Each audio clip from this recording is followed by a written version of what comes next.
Yeah. What up? Yeah. Episode 93. 93. Max and me. Just a couple of goofy dudes for episode 90.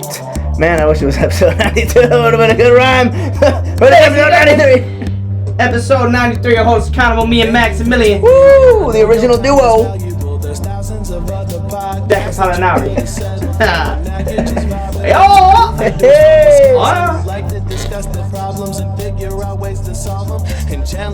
couple dudes. Back to two. Couple dudes. Couple of us. This is so That's accountable. Ladies and gentlemen, Woo-wee. episode 93. Yes, it is. Maximilian and me. Get down. Buddy. Hey. Hey, doing? Oh, you're a little jammed up there, bud. Jammed up. A little jammed up, and then you got the headphones coming through the. Shoot my goats, ladies and gentlemen. Welcome to Host Guy. Hey, episode 93. Two goofy dudes in the stew. No shame-o. Our CTO is out of the office tonight. CTO's busy. He's got shit to do. That's okay. We're down here in the stew. We got the manager upstairs listening to the TV nice and loud, Yeah, making sure we all can hear it. Even you listening. Full blast. Max got braids in Full the beard. blast. Got a couple of braids in. Beep, beep, beep, beep, beep, beep, beep. Those are thick, too. You should have seen my face about 3 hours ago. Nice and tight. Full of braids. Dude, you should have kept them all. Yeah, I can't get them on my cheeks so much, so it looks a little weird. We'll figure it out. It's getting there. You know, I don't care. Keep it moving, Yeah, man. Well, maybe episode 94 I'll have Episode Kabir Baja Bila Mila. Oh, yeah. I thought you were saying Kabir Baja Bila. Kabir Baja Bila. But he wore 94. I got what you're. I see what I'm picking out what you're putting down there, bud. Oh, yeah. He's smelling when I'm stepping in. Oh, it stinks, man. It stinks. But hey, thanks everyone out there for hanging out with us. Welcome to episode 90. Coughs a lot. Welcome to the show. Thanks for hanging out and all the interactions. What we do here on Hold Accountable, we like to try some new things, new hobbies, pick up a new task, a new Pick it up, put it down. That's what we do. Honestly, yeah, we do kind of pick things up, then put them back down. But we like to try new things that we've always said we wanted to try, but we just kind of let life get in the way, and we make excuses for ourselves not to do them. This show is about holding ourselves accountable to doing those things that we've said we're going to do. Like what? What have we done? Oh, in the past, we did a little jiu-jitsu. Oh, yeah, a little stand-up comedy. Read a book. Interviewed the author. We're official interviewers. It was nice. Good episode. It was, yeah. Episode 52 helped us get to 1,000 views. We tried a bunch of... Did some different diets. Yeah, try to diet, the carnivore diet. You played guitar? Played guitar. We did some woodworking. That was a fun project. It was a good, fun project. But yeah, we've done shit like that, and then each week we talk about the process and how it's going, because a lot of the times, for me personally, I don't like to do things unless I know I'm going to be perfect at it right away, and it's like, I'm not going to do stand-up comedy because I'm not going to be good at it. I'm going to suck, so I'm just not going to do it, even though I really want to. So this is kind of like, all right, we talk about sucking and failing and not doing good. Like this table, man, it was a struggle. It was a struggle. And look at it now, bud. It's holding all our stuff up now. This motherfucker is going to crack in half. It still might. Still might. Still moving on us. Yeah, but hey, we try, we fucking... Yeah, we talk about it. We try, we fail, we succeed, we come in here, we talk some shit. Yeah, a lot of laughs along the way. We just like to have a good time. Yeah, we like to have a good time. And if you want to help us out anyway, just like, comment, subscribe. If you're watching on Twitch, give us tell them to subscribe to our channel. Shamo's our Twitch guy here, so he normally has our Twitch info. I don't know. Check out the Twitch page. Twitch Host Accountable. I don't have the little bar up. I don't know how Shamo has that up. We're trying to get to 40 subscribers on Twitch. So all that helps. Any interaction, it all helps. I read Twitchy with our KBPPS. Does that mean anything? We're good. We're good. We're alive. We're thriving. Yeah, we should be good. I hope we're good. Well, fuck it. I hope. I have no idea. But we're just gonna keep going as if everything is groovy. And what else do you do? Yeah. So yeah, for the show today, we'll have the beer of the week, Packer Talk. I'll spell a word. Yep, Carver's a dictionary, and we'll get into our monthly challenges and do a mental health talk today. Yeah, we'll do a little mental health talk today. Absolutely, yeah. We'll do a brief. I haven't done that in a while. We'll do a kind of a Packer talk. Yeah, we'll keep that short. Yeah, that's not gonna be long. There's not much to talk about. Talk about what we're doing for monthly challenges, and then I think we do a good old mental health. We'll do some would you rather's. Yeah, we'll have a fun show. It'll be a good time. But hey, start her right. Got the old. Keep her tight. Got the CPO over here to my right, the chief party officer. Hey, bud. Let's get this show started, huh, bud? Yeah, man. Crack them open, keep them cold. We got a tasty treat. Never gets old. Ladies and gentlemen, episode 93, Beer of the Week. I love beer. Beer of the week. Beer is good. Put it in my belly. Yeah, I love beer. Beer. Beer of the week. Beer of the week. Beer of the week. Yeah. Beer of the week. Oh, we got ourselves a tasty treat. My favorite. This Pacifico in a can. I'm not gonna lie, man. You turned me on to this. The best. To the Pacifico in the can. We've done this before, but episode 69 was the last episode 69. We did nice. We got Pacifico in a can with the lime. We got limes in the stew. I love Pacifico in a can specifically. Yeah, it is. I was always, obviously, I think just about anything. I'm a bottle guy. Give it to me in a bottle. I don't know what it is.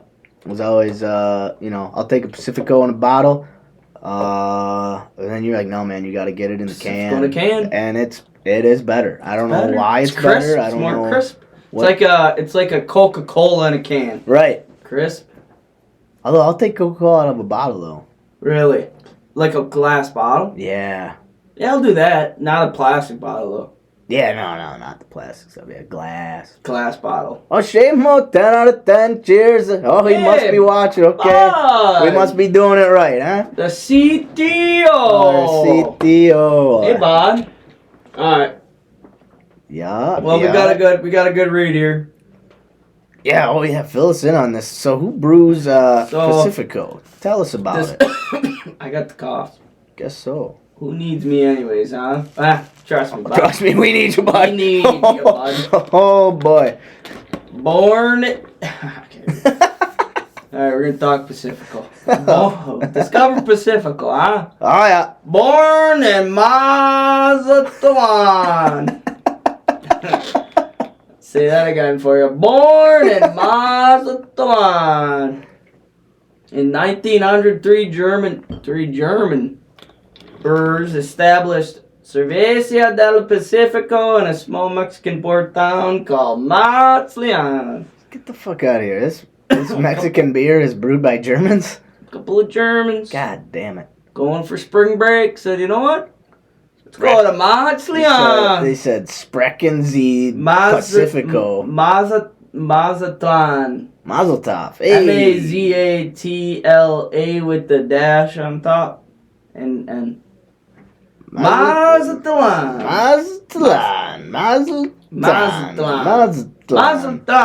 Aslan. Word of the exceptionally drinkable Pilsner style lager traveled fast. It is exceptionally drinkable. Oh man. Jesus Christ. Right, James?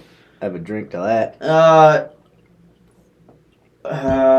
Yeah. Soon thirst for Pacifico spread from Sinaloa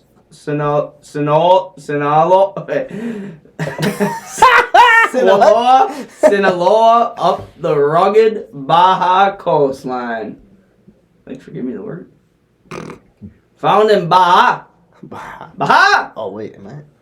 Anyway, sorry, keep going. My bad. All right, fast forward to the early 1970s as the story goes. A group of California surfers ventured south in their van to explore the breaks along the coast. We gotta love the brakes. You know, just a couple bros. These are the brakes. Just a couple bros. I think you that's what they know. said when they saw the brake. Yeah. Like, these are the brakes. Hey, Yeah, bro. probably not. Probably like, dude, fuck. See these breaks, dude. It's It's called breaks, dude. some narded out Dude. there, dude. Came all the way from Oz to Twan, dude. All, dude. In our van, dude. Alright. Eventually, they found themselves in Baja, where they also discovered hidden surf spots, friendly cantinas, and a beloved local beer called Pacifico. And they also found the Baja Blast Springs, where they bottle all the Mountain Dew Baja Oh, Blast man, with and a ship couple it to... Gordita Crunchies and excited by their find, the wandering surfers loaded up a few cases of the rich golden lager into their van and returned north, becoming the first importers of Pacifico. It's kind of like the people who brought cocaine into California back in the 80s, you know? I mean, They probably brought cocaine too. yeah, they were probably like, oh, yeah. Hey, nothing goes with a bump like a Pacifico. You know, Shane? Love cooking. Hell yeah. And so they say back in Southern California, the Baja-born Tudor Cerveza gained a passionate following among surfers who journeyed south for the breaks, dude. These are Dude. the brakes. The breaks is when the wave fucking crashes, dude. And they return with beer well worth the trip. It's all right. So that happened, dude. Couple dudes It's a surfing. German Brewed Mexican Mexican beer. beer imported by a bunch of cocaine smuggling Pacifico beer smuggling. Where were the surfers from? Or where were they going to? Did it say? Oh, they were in Baden. Oh, yeah, Baja. Found in Baden. So they found the beer in Baja? They brought their van in from Southern Cal. Oh, some Cali boys. Yeah, they were looking for a couple dope breaks, dude. And then they're like, dude, got some cans of cerveza, dude, called Pacifico, dude. So the German brewed Mexican beer discovered by California surfers. Drug smuggling surfers. Drug smuggling Yeah. California surfers. So this what is- a beer. This is cultured. Yeah, it is. Man. Yeah, man. This Cheers. beer's seen a lot, dude. Mazel. I don't know, dude. This beer's seen it all, man. It's Yeah. seen the four coasts, man. Hell yeah, dude. From fucking. I think there's four of them, dude. I don't know. Yeah, I dude, know there's at least two, dude. There's got to be more about this. There's like a bunch of coasts out there. I don't know, What a dude. fucking cultured beer, dude. La Cerveza. Okay. Oh, okay. Pacifico Clara. Pacifico is a Pilsner style with a crisp, refreshing flavor and a touch of grass, citrus, and ocean mist. And a dab of cocaine. And just, Pacifico is brewed with a high quality ingredients including premium 2 and 6-row barley, the finest variety of hops and special malts roasted through a unique process. That's hitting the brakes and getting the shakes, dude. 143 calories, 13.6 grams, carbs, 4.4 ABV. What's it to me, dude? 12 ounces. This is a great beer. I fucking love Pacifico, man. Yeah, bro. I fucking love Yeah, bro. Pacifico. Well, I just thought of a good word. I gotta look up how to spell it, though. Yeah, Anyway. dude, it's a tasty treat. You put a lime in this Anyway. bitch, and you're sitting on a beach, no matter where you are. I tell you what. It's hard to find them in the cans. Yeah, Mason Bros actually has them. A place close. Oh, yeah, Close it's by my corner of house. 12th and fucking... Mason. eh. No, 12th and 9th. Yeah, 12th and But 9th. it's called Mason Bros, and it's Yeah. right off Mason Street, so it's Yeah. real confusing. Corner 21st. Put 12 in. Yeah. Yeah. Yep. Alright, so we're gonna do... We gotta rate this. Yeah, we're gonna rate this. I don't think, 10 out of 10. I wonder if we were using, what scale we were using the last time. Let me pull that up quick for Pacifico episode 69 was the deliciousness of oh yeah, we did we just used okay, so we did have Big O, Big Four's beer scale. Okay, we had Okay, keep her moving. How you doing? alright, oh god, I mean we gave her some good scores. Affordability was a little low, but Oh, fuck. What? I'm trying to think of what I paid for this. Damn it, dude. I think they were like 15. I think it's like $15. If I remember right, 15, it's like 14.69 or 15 schmackaros. 14 something. But yeah, so we did this episode 69. Do you want to recap the scores now or after? Let's do it after. Let's do it after. All right. So we've got in the Big Four beer scale. Yeah, we got we start off with drinkability. Mm-hmm. Go to probability we drink another, chuggability, and affordability. Yep. Scores are weighted and averaged. We come up with the rating for this beer. Yeah, bud. And all right, I'll get it started with drinkability. Now we're doing with a lime or just I guess we got the lime in the beer. Yeah. I mean, you make it drinkable. Might as well do 10 out of 10s for everything. Fuck. What did I put? I mean, shit. That's almost as close. I mean, that's like a 9.98. Dick tingles every time I take a drink. It's tasty. What does that tell you? You're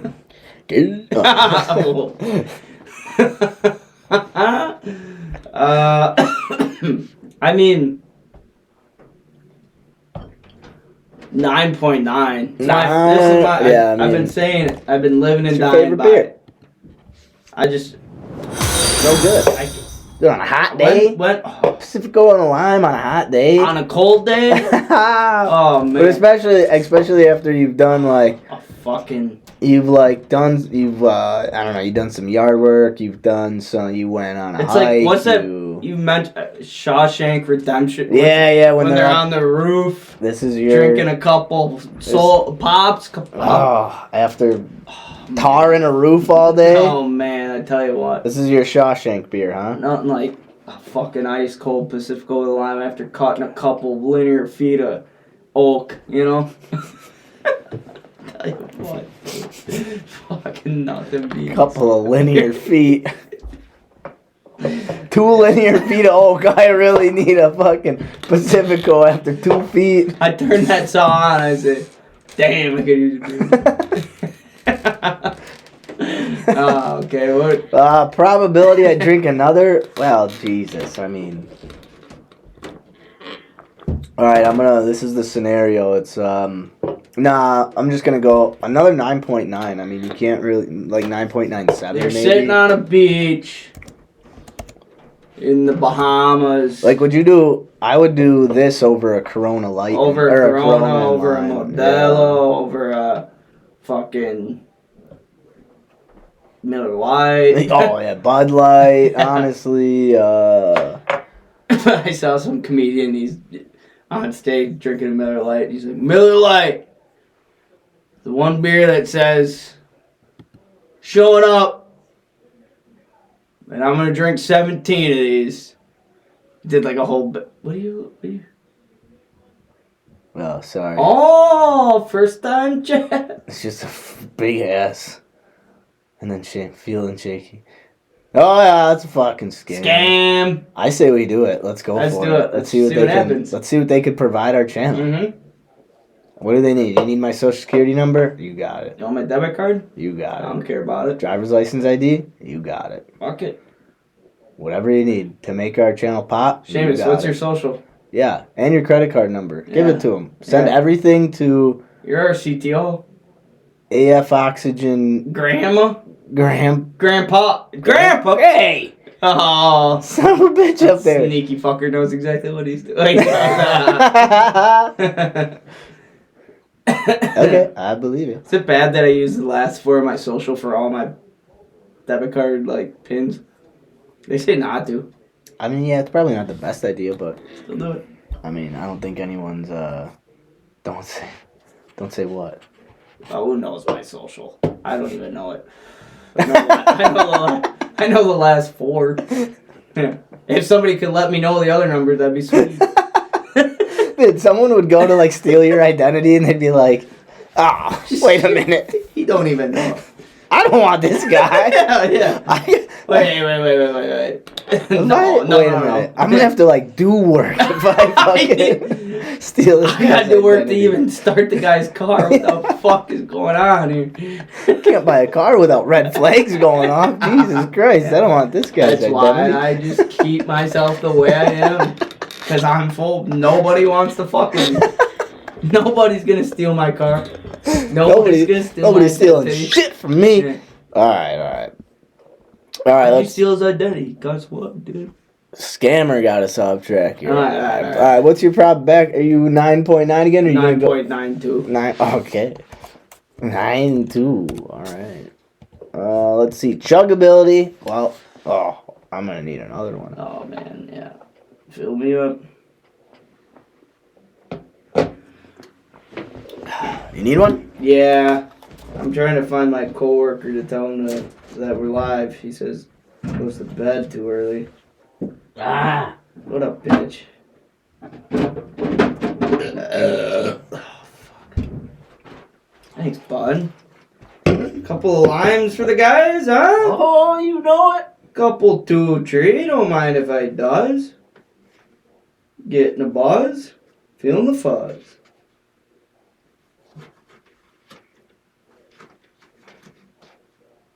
Man, are you good at saving numbers? People's numbers? Alright, I gotta get out of here. I gotta stop. I don't give a fuck. I'm not good at much of nothing. Come on, no? No, saving number. I mean, unless someone's like, I'm like in the middle of conversing with someone, you know. I've had conversations, long conversations with unsaved numbers. Didn't know who they were. No, And just didn't want to ask who they were, so they'd be like, "Yo, what are you up to today?" And I'd go on and on until they're like, "All right, let's meet up." And I'd be like, "Who is this again?" And then it'd be like one of my close buddies, like, "All right, buddy, I'll see you in a bit." Jeez. Talk about it. Yeah. Good for you. I know. I don't know. See, that's the last thing I want. So I'm not the CPO. I like the mystery. Yeah, you're the party man. Yeah. Who wants to hang out with you? Okay, chuggability. Oh yeah, we were kind of half chugged. Half chub. Every time I see Pacifico, Oh. half chub.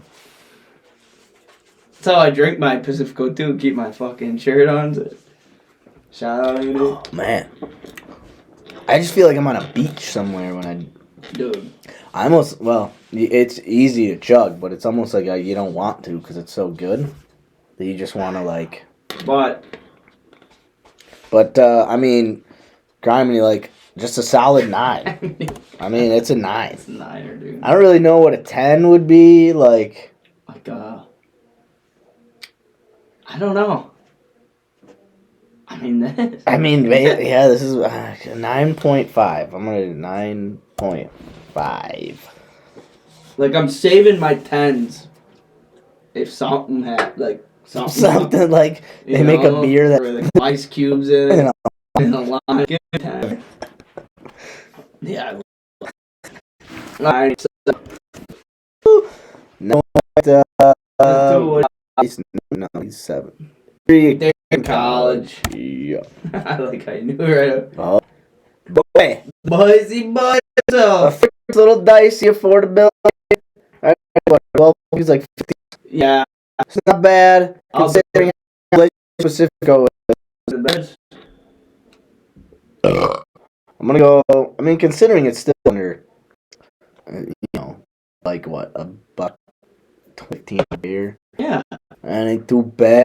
12-pack of Busch Light is like $4 more for this. Come on. Come on. What do you do?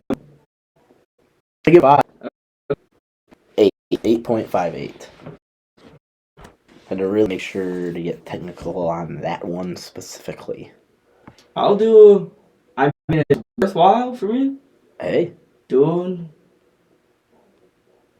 9. Niner! Doing 9. All right, let's see what our scores are. I gotta zero out these here. Sweet Caroline. La, da, I da. love Rose. Okay, let's see this one. We're just shit. Boop boop boop boop boop. Okay, here we go. All right, Pacifico del. What the fuck is this? La Cerveza de Pacifico. Brewed in Mexico by Germans, brought to America by surfers from Southern California. My overall score was a 9.74. Carl's was a 9.78. Ugh. Average that total 9.76. Pretty darn It's a good beer. Now, let's go to the scores we gave it back on episode 69. Oh, yeah. I'm not quite sure who went first, second, and third. I'm going to assume Carl went first. I had to have. Yeah, I think Carl went first. So Carl, drinkability 9.78.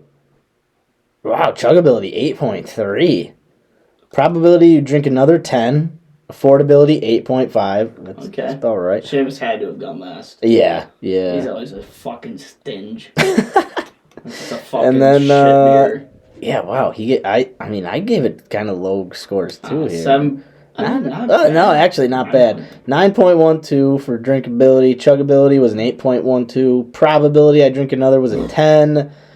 And affordability was a 6.56. Okay, so look at Seamus' scores. What does he like to drink? Let's see Seamus' scores for the Nectar of the Gods here. Drinkability 7.69. Wow. Seamus likes a dark coffee malt liquor. Fucking some like peanut butter and jelly mixed in. Chuggability 6.69. I don't know what kind of beer you could chug better than a Pacifico. I don't know. This pissed me off. Probability he'd drink another. Again, 6.69. He was loving the 0.69s. He had something on his mind then. I guess so. And it wasn't drinking good beer. No. And then affordability, he gave it a 6. Just Fuck Seamus. Fuck you, Seamus. I love you as a friend, but Jesus. Man, as a beer connoisseur, you're a piece of shit. Yeah, Pacifico, dude? Yeah. Pacifico, dude? I'm never fucking shaving my face. I kind of want to, so I can buy the beer. So I was going to say, your shit just so you can buy Pacifico for a whole month? Yeah, what are we going to drink when Seamus shaves his fucking face? God damn it. Alright. Well, yep. That was beer of the week. Let's move on. Drinking a little Pacifico. It's delicious-o. Seamus hates beer. I love beer. Beer is good. But not Seamus. I love beer. Beer is good. Beer of the week. Beer of the week. Beer of the week. Beer of the week. Beer of the week. Man, I should not. I got myself excited. Thought I had a fresh pod scan. Well, Seamus ain't here to smoke it, so it's good. I'm just kidding. Oh, he's on here. Sorry about it, bud. Thought you were sleeping. Alright. I don't think he's watching. Hey, lock the door, Seamus. We Lock had some the door. the other night. Oh, no. Fucking probably like 7:30, 8 o'clock. All of a sudden, someone pounding on the front door. Thought like maybe Seamus ordered some food or some shitty beer or something. And then the doorbell starts ringing. I was like, what the fuck? So I get up, open the door, and there's like what seemed to be a young lady. Like, I thought she was like 12 years old. And she's like, I'm type 1 diabetic. I need money for an insulin. Like, I'm out here going door to door. Like, I'm really struggling. I need help. And she looked super young, so I was like, all right, like, just step inside. Like, give me a second. So I ran into my room, and I told Mac, like, yo, dude, there's some, like, young girl here, like, asking for money for insulin. And she's like, did you let her in the house? I was like, yeah. She's like, I just left her in my living room. What? She looked like she was like 10. Yeah. Dude. So God. Mac ran out and was like, no, dude, I've seen this girl before. Like, so I called the like non-emergency police number and was like, hey, just so you know, like this young girl was walking, like knocked on my door asking for insulin or money for insulin. Whatever. Get a call back from a police officer. Yeah. And she's like, so was this girl wearing like this colored jacket? I was like, yeah. Like had her hair up? I was like, yeah. And she was like, yeah, so she's not a young girl and she's not diabetic. She was just trying to get money off you. like hope you didn't let her in your house. I was like, oh, I gave me laugh for my social. Yeah. Yeah. Holy shit. Yeah, I kind of learned that night. Damn. Not everybody's, stop trusting people. Yeah, so much, yeah. Shit. Yeah. So, I don't know why I just thought about that, but yeah. What were we talking about? Something. Lock the doors. Yes, yeah. That's why I said lock the doors. Yeah. Lock them up. Lock them up. Shit. Well. Just quick, do a little Packer talk quick here in a second. I gotta run to the bathroom quick, but yeah, let her take and we'll just do a little Packer talk. Yeah, it's probably gonna be our last time doing Packer talk until something starts popping in the off season. Packers are done for. We're done. Season's done. We're sad. We're drinking cervezas, and yeah, we're gonna wrap it up. I'm done talking about it. So we'll give her one more time. Oh yeah.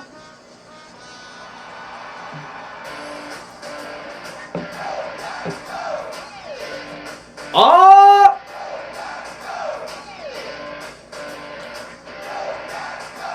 Shigga-da-dum, da-digga-da-doo.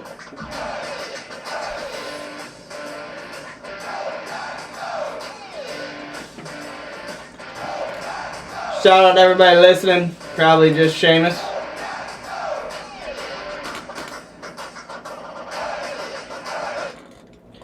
Yeah. Perfect timing. I knew you'd take like a 30-second piss, so I'll play a little bit of music. Oh, Figure this is probably the last time we do Packer talk. Oh yeah, bud! Oh yeah! Mitchell 9698. Oh yeah, bud. He's a fellow employee of the old window. Hey, cheers to you. Oh yeah. But yeah, so last Packer talk for a while. Yeah, I mean, Packers talk? We're basically just going to touch on what Rodgers said on the McAfee show. Oh, yeah. But I mean, draft, free agency, we'll when off-season events come around, we'll talk about them. Yeah. But I don't think we're going to do every week, we're not going to do, fucking Packer talk every week. I think it's going to be the same shit this off-season. It's going to be, is Rodgers coming back or is he not until he says he does. Yep, he's going to come back. It's going to be the same shit. Yeah, God, just talking. I mean, it's kind of, everyone wants it to be something crazy and wild, but it's not. It's probably going to be the same shit. Oh, yeah. Rodgers will come back. We'll try to run it back. I personally think that we're kind of wasting Jordan Love's time with not obviously just his time in general, but then like the development he'll have with the offense. I think it's time to let the love flow. I think so too. Spread the love, man. Try to look for a trade. Yeah. I'd be down to. I mean, if we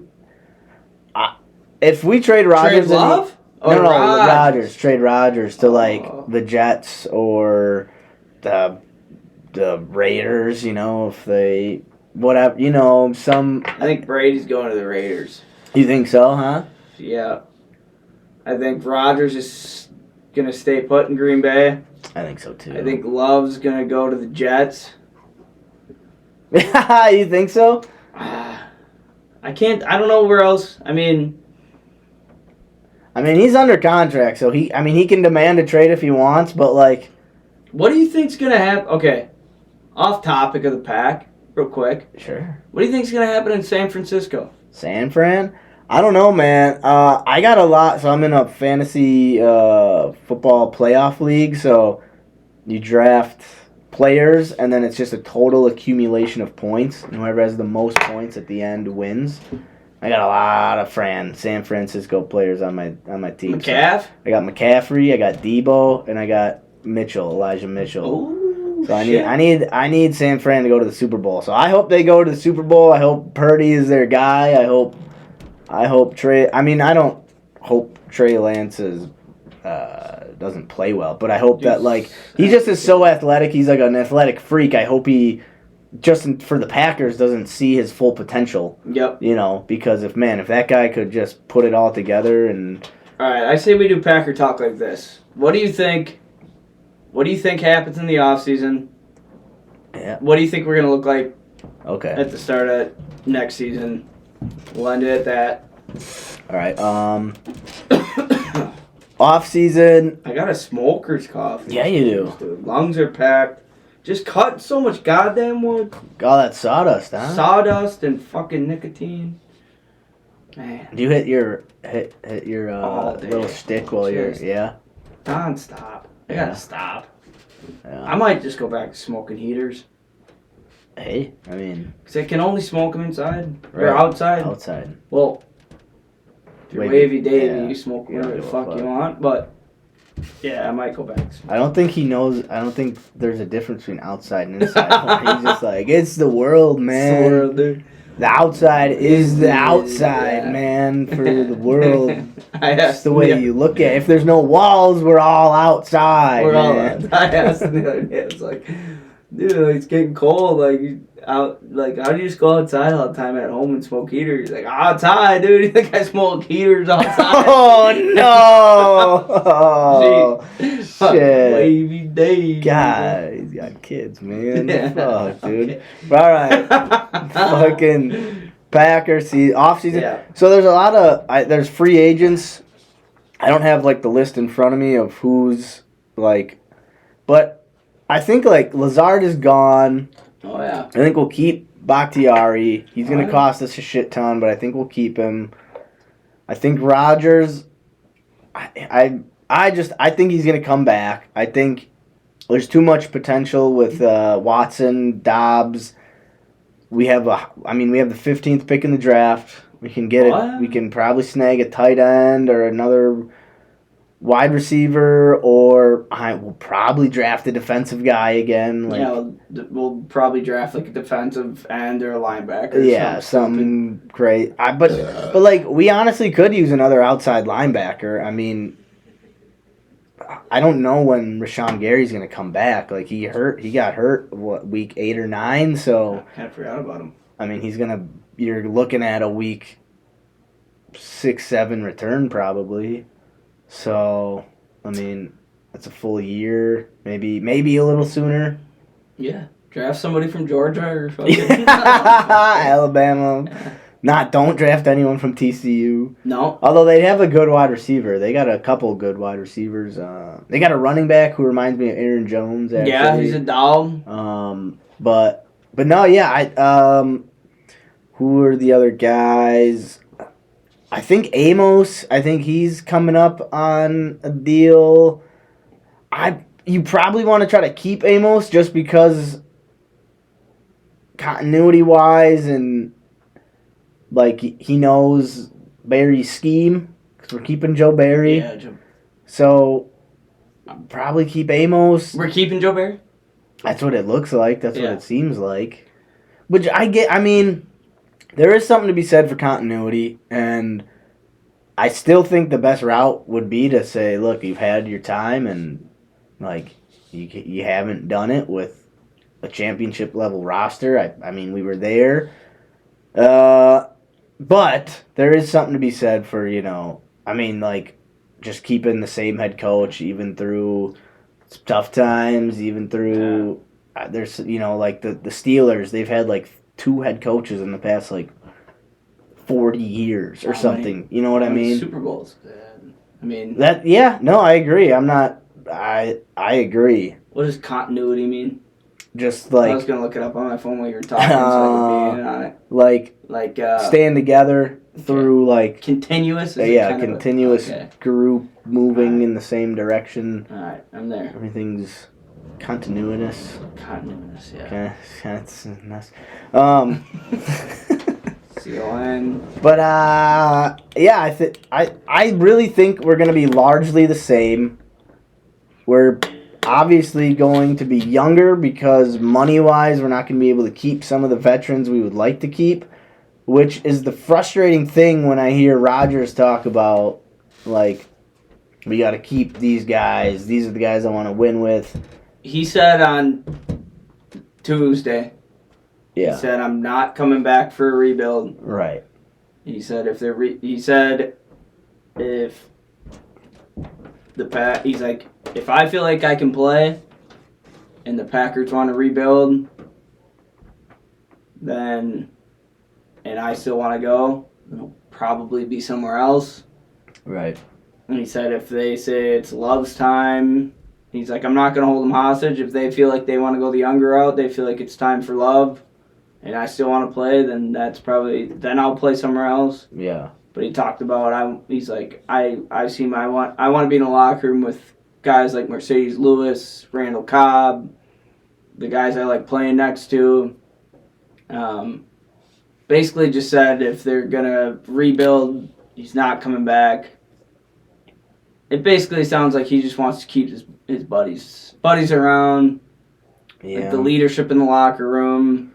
Which is, I mean, yeah, I totally get it. I just think one more year with Rodgers and Dobbs, give like the chemistry. I don't know. Rodgers played in a way this year that was so like unsettling in a sense of like some of the throws he made was like some of the ways he played was just like I've never seen Rodgers play like this before. Like this, just he seems so off tune. Like, everything seems so unsync. He was the only quarterback to not throw for, like... He didn't have a single game where he threw over 300 yards. Yeah, which is like... He was, like, the only quarterback in the league, like, starting who didn't do that. So, like, for me, like... I don't know, maybe you say this every year with him, like, but for me, like, it's honestly like, all right, I wouldn't mind seeing just one more year with these young wide receivers and seeing how we can go. And then after this year, if we can't, then, like, fuck it. I'm ready to move on. So, like, he doesn't want to do the rebuild, but if it's going to cost us $60 million, like, there's not a lot of money to spend at veteran guys. So you're going to have to get rid of some veteran guys and bring in young guys, which is, technically a rebuild. Yeah. But if we get rid of Rodgers and go with Love, we save a bunch of money and we can spend it on free agency and reload and not rebuild. So it's like, dude, you put yourself in this. Yeah. I don't know what you like. What do you want from the Pat? What do you want us to do? Banking off the draft, or? But yeah, I mean, I guess. Yeah, but I don't know. I don't know. I wouldn't. I mean, honestly, like I'm at the point where like I wouldn't mind seeing Rodgers go, opening up a lot of money, and just like I mean, being at like kind of joining the wave of the new NFL where it's just like. Young QB, and really just load it with talent. Yeah, load it with talent, and surround your quarterback with opportunity. Like, right. I mean, I don't. How can Brock Purdy succeed? I mean, Shanahan, I guess, but like, like you see these young quarterbacks just thriving in their like fucking Burrow, Josh Allen. Patrick Mahomes, all these guys are like just. What are we missing? Yeah, the most frustrating thing is the Purdy and Sam Fran because how man. Sam Fran is playing is how I think Packer fans envisioned our team going. I think it's just I run think the ball. I think Shanahan's just such a fucking. We also don't have Christian McCaffrey. No, but we have Aaron Jones and AJ Dillon, and I think that's kind of what I personally with get rid of LaFleur. Like I think he's like a good coach, but when you look at a guy like Shanahan who's dominating with the last pick in the draft as quarterback, and we can barely make it to the playoffs. But what about LaFleur with Love without the stress of Rodgers? That's true. Without having to please Rodgers. True. And basically have to co-head coach a team with Rodgers. I feel like that's how it is. Like yeah, give LaFleur the full because I feel like he's kind of a pussy with Rodgers. Like. Right, it's like eggshell. Everyone's walking on eggshells. I feel like he can't do his scheme. He's not like. If it was Love, I don't know. I feel like LaFleur could fucking do some damage having full control. Because I feel like with Rodgers, I feel like he doesn't. And that's why I agree, and I agree with you. And it's frustrating when they still pander to Rodgers and they're like, we want him here. He's our quarterback. He's a 2-time MVP. It's like, okay, that's great, and I'm not going to be upset if he comes back. But also, can someone have a backbone and just say, look, man, you have failed 3 straight years. You failed, man. You did. Yeah. Okay, some guys had some drops, but... Can't blame it on the fucking... The shit happened. There were times throughout the game, all the games, that he could have won, even... miscommunication and shit, show up in the offseason a little bit, get some chemistry, yeah. I don't know. So it's just kind of all right, if he comes back, it's all right, I guess, hopefully he puts together a Rodgers season that we expect, but when he doesn't, it's well, why it's so much more frustrating having a shit season with Rodgers. Because, if we had a shit season with Love... It'd be all right, I'd be shit, we won 8 games. We won 8 games. He's figuring it out. Yeah. Looked pretty good. I don't know. I'm pretty close to... It's so hard to put... It's so hard. I don't know. Because then I feel like if Rodgers goes to another team, he's going to just fucking scalp. Yeah. At that point, God bless. If Rodgers goes to another team and... wins a Super Bowl with them, good. It would suck. It would really... It's like Peyton Manning going to the Broncos. But Tom Brady going to the... We had our chances. Why didn't you do it here, Rodgers? What? But, I don't... Did you have a... Oh, what would you do this offseason? And what would your team look like next year?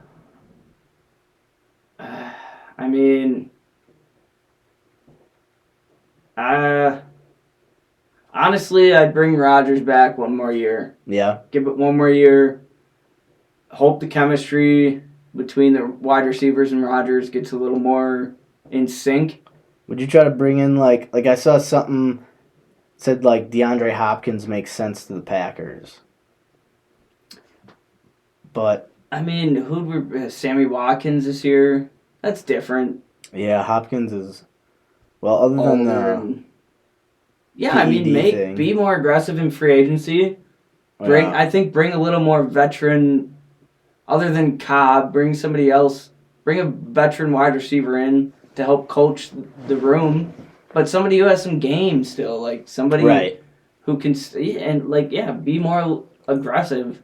But we also are held back with some contracts. Bakhtiari's contract, Rodgers' contract. Expensive. Very expensive. Just signed Elton to a long deal. Yeah, which I don't mind. No. Like that. And I think our defense can figure it out. I think we started coming together towards the end of the year. I think towards the end of the year, the obvious flaw we had was our offense. And the chemistry between Rodgers and the receivers and not utilizing the run game we had. I mean, Man. our defense played a hell of a game. The way our defense played, we should have won against the Lions. Held them to what, 9? What'd they score? I don't even. Fucking under 20 points. 10, whatever. It was like 3-9 fucking most of the game. Yeah. God. Our defense played a hell of a game. Dude, we would have gotten rocked by the Niners, though. Absolutely. Oh, absolutely. That's just, we would have gotten to the postseason and got our fucking asses whooped by anybody we played. Like, they control the offense and defensive lines. And that's where, like, I think we're getting better, but we're still... No, I can't even imagine playing the Niners, especially now. We got rocked at it. But, yeah, I mean... I don't know. So you're bringing Rodgers back. One more year. I mean, honestly, I'm not completely out on Joe Barry. Yeah, I think I'm on like a 1-year basis. Give it one more year, see what happened. Are we getting better though? That's it. Oh, Mac, what's up, Macadamian? I mean, defensively, yes. I thought we got better towards the end of the year. Right. Special teams, yes. It was almost like they didn't know how to play defense without Rashawn Gary, and it took like the whole rest of the year to figure it out. But then we have like stupid shit like fucking, Razul and Quay. Like Quay Walker, like what the just stupid. Yeah. Just like getting kicked out of. He got kicked. He's like the only player get kicked out twice in a year. I don't care, man. I love it. For my middle linebacker, dude, I want him caring so much about the game that they're willing to fucking knock out a trainer, dude. I love it. I love it. I love it, Quay. I love it. You're a rookie. You're a young pup. He's a. Even if we beat the Lions, we ain't beating the 49ers, all right? Stake your shots. Let people know. Don't fucking touch me. You see number 7 on the field and you're a trainer, don't fucking touch me. I'll push you. I'll push you. I like that, Quay. I like it. He didn't even get kicked out for touching a player. No, I love it. You don't fuck with number 7 if you're an opponent's trainer. You'll get knocked to the ground. You know what it was, too? Because, like, the guy on the ground was from Georgia, too. That was, like, his other... Exactly. He wanted to make sure his buddy from the other team... Yeah. He's just a bro. Hey, he's loyal. Fucking get off his back. He's loyal. God, I love that dude. I love number 7. I do, too. He's a ball player, dude. He's a dog. Push more trainers, Quay. Fuck them. Mac, what do you think? They should never put your hands on you, all right, Quay? I think the Packers aren't going to make the playoffs for another 15 years. To be honest. Holy shit, I'm really? not going to think to you. I think we were going through a drought. Dude, yeah, but, I mean, I guess the Lions are kind of on a come-up right now. I think, she's talking about Quay. Nah, she can't be talking about Quay. She's got to be someone else. It's obviously someone else. I was immature, but that's why he's an immature guy. He's a rookie. I want my middle linebacker caring so much about football that he's willing to push someone for his boys. Sure, we should have had Mac in today to talk Packers and great. In Seamus' seat. On board? Immature. I'm just gonna buy Sam. But man, I don't know. I like some of these young Packer players that we got. Yeah, man. Like I love some of these young guys, and I think honestly, like some of the older players, I don't know, like it's just football at the end of the day. Like sometimes you get a little too caught up in the Packer mystique and the Packer history and the Lambeau and the frozen tundra, and you get it's fucking football, man. I know it's so hard not to, though. Of course, no, absolutely. But I think some of these young guys are just like, I'm a bad motherfucker, yeah, and I'm let's get some swag, dude. Yeah, it's like I feel like the 2010 season I felt like we had swagger. We were cocky. We were fucking. Right. Yeah, I don't know. I think we start paving our own a new path. I think so. Yeah, I. You know what? Fuck what I said. Next year, get rid of Rodgers.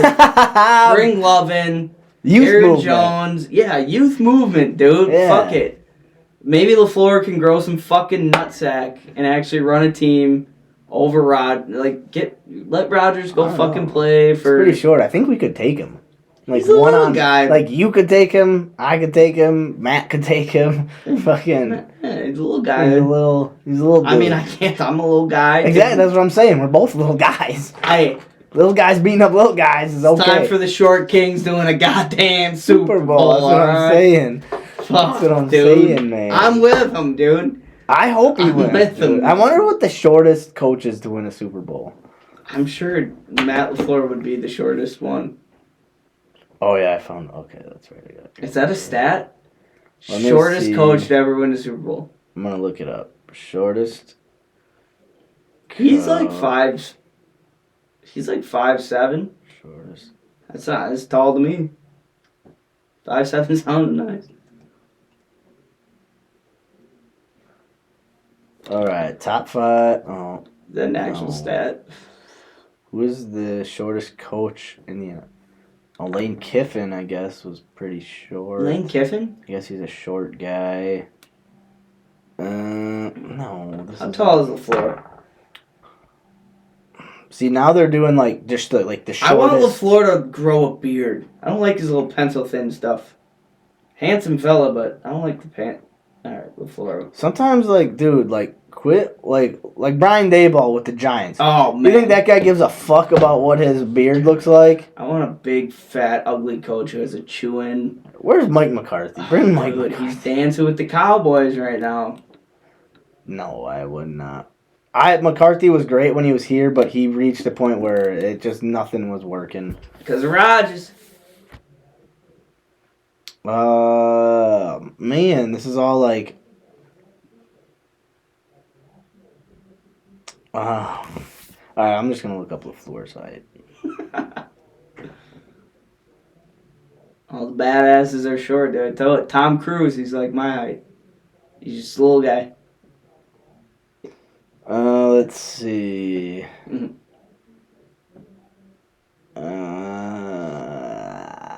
What? This says he's 5'11". Bullshit. This says 5'11". Chris said he was just a little guy. That is what Chris said.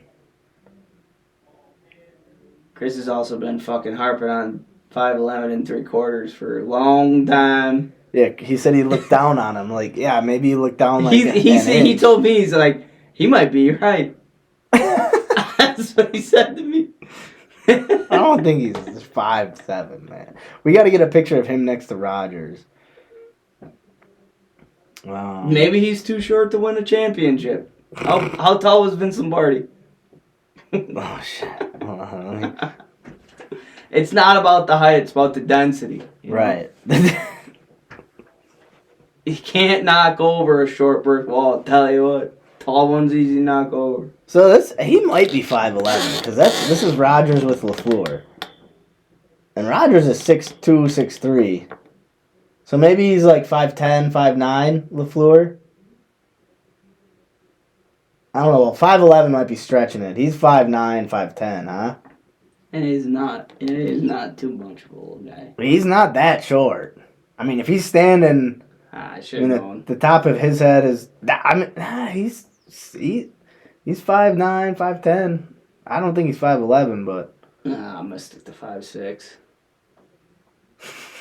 I put 5'7" on my license, so I'm 5'7" too. Well, here's another one. That's when you can see their feet.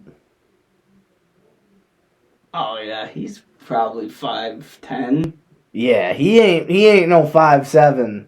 Chris is full of shit. Yeah, Chris is full of shit. Damn. He likes to feel better about himself. Yeah, I felt a lot better about myself after I heard him say short. Alright, now how tall is Vince Lombardi? Vince Lombardi was probably 5'6", 277 pounds of fucking brick wall, dude. From Fordham. I'm gonna guess he was 6'1". He's from Brooklyn, You think so? Yeah. Lombardi. You can't fucking measure greatness like that. Lombardi. Oh shit, he's 5'8".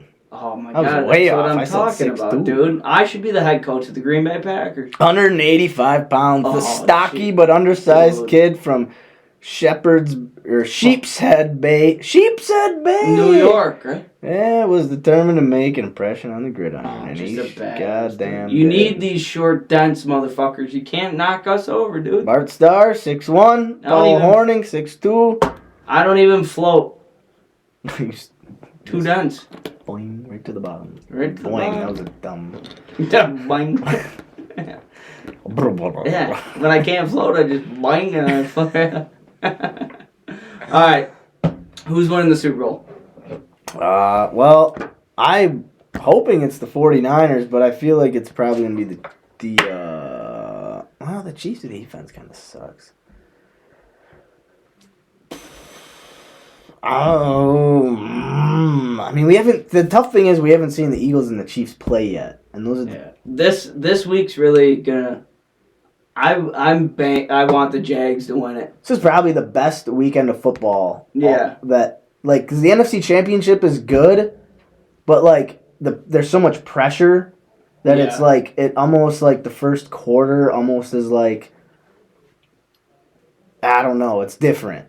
I'm rooting for the Jags. The Jags, dude. I'd love to see the Jags. I'd also love to see Purdy fucking hoist the trophy. Yeah. I mean, I want to see the 49ers get there, but I don't want to see them win. I wouldn't mind seeing the Eagles win. Yeah. I don't know. At this point, I don't really give a fuck. I'm kind of a fan of. I like Mahomes. I like Josh Allen. I'd like to see Josh Allen win one. I do. I would too. I'd like to see the Bills. Something about the Bills though, they just like they don't really have like they have a running game, but then they don't, and then like they have a defense, but they don't. And then the Chiefs, I feel like are just gonna figure out a way. But then I wouldn't mind seeing Joey Burrow win one. Joey B, man. Joey B, dude, the fucking Joey Jags cool. got swaggy, dude, and Max Sharping from Green Bay. Oh yeah, where he's playing with He's starting right now with because the Bengals. yeah, he's starting right now because Nice. their offensive line, they're right. I think he plays That right guard. That dude has played a lot of games in the NFL off of like just being available. Being there. Like Houston Started for the Texans. Well, he was a second round pick, so Yeah, I mean, and he started for the Texans. I mean, dude, a second round pick out of a kid out from of, Green Bay. I mean, he went to Northern Illinois. Northern Illinois. Yeah, but like, Was it? No. yeah, It was Northern Michigan. I think he went to NIU. He went to Michigan. Northern Michigan. Northern Michigan. He did not go. I think he went to NIU. Yes. No, you're right. NIU. Yeah, but yeah. that's dude. I think he's start right now. Yeah. pretty dope. I think. So, yeah, I'd like to see the Bengals win. the AFC is so much cooler than the NFC right now. I'm just put it that way. Like the NFC's quarterbacks are Brock Purdy, Jalen Hurts, and Dak Prescott. It's an awesome fucking postseason right now. It is great. It's great. And honestly, you know what makes it fun is the fact that aside from a Packer fan, like not having Rodgers and Brady is kind of cool. It's fun, dude. Like I loved seeing Brady get his ass whooped by the Cowboys. Loved it. Oh, so nothing like I. a divorce and a fucking first round takeout. Sorry about it, dude. Oh, life's a bitch, ain't it? Yeah. Doesn't life suck? Yeah. Isn't it shit, man? Yeah, except he's still alright. Oh yeah, he'll be fine. He'll be fine. But like, this is probably the lowest he's been in his entire life. Yeah, we're just bragging. No, but I mean, it's true. Like everyone goes through my lowest point in my life. A person across the world, living in a third world country would look at me and be like, "You fucking, you piece of shit." You got braids in your beard and a cool hat. That's your lowest part. That's the lowest part of your. And same thing. We can look at Tom Brady's lowest part of his life is his supermodel wife divorces him. He loses. He's the starting quarterback for an NFL team and gets destroyed. Living in a multi-million-dollar house by himself and. Oh, how rough does that sound? So rough. But, like, for him, like, he's waking up in hell every day. T's and P's. T's and P's. Well, I mean, tease, but I don't know about any. I don't care. I'm not praying for the guy. I'll think about him like, ha Sad about it. ha, laughing at him. That's Pretty stoked. I mean, I would never wish bad things to happen to anybody, but you know, it's like, yeah, the world does suck, Brady. No matter how hard you work, it still fucking sucks, bud. Like, gee, like his whole thing was like, I work so hard. I deserve this. It's like, yeah, no, you do deserve those Super Bowls. You're almost 50, dude. Just do something else. Well, but then here's the other thing. He gets $300 million from Fox as soon as he retires from the NFL. He's got a $300 million. That's why I don't feel bad for the guy at all. He's about to make more money after he retires than he ever did in the NFL. Exactly. I don't feel bad for him. I don't. I would never wish that to anybody, but I would never be like, I hope you divorced your wife, man. Fuck you. No, but is it funny? Yeah.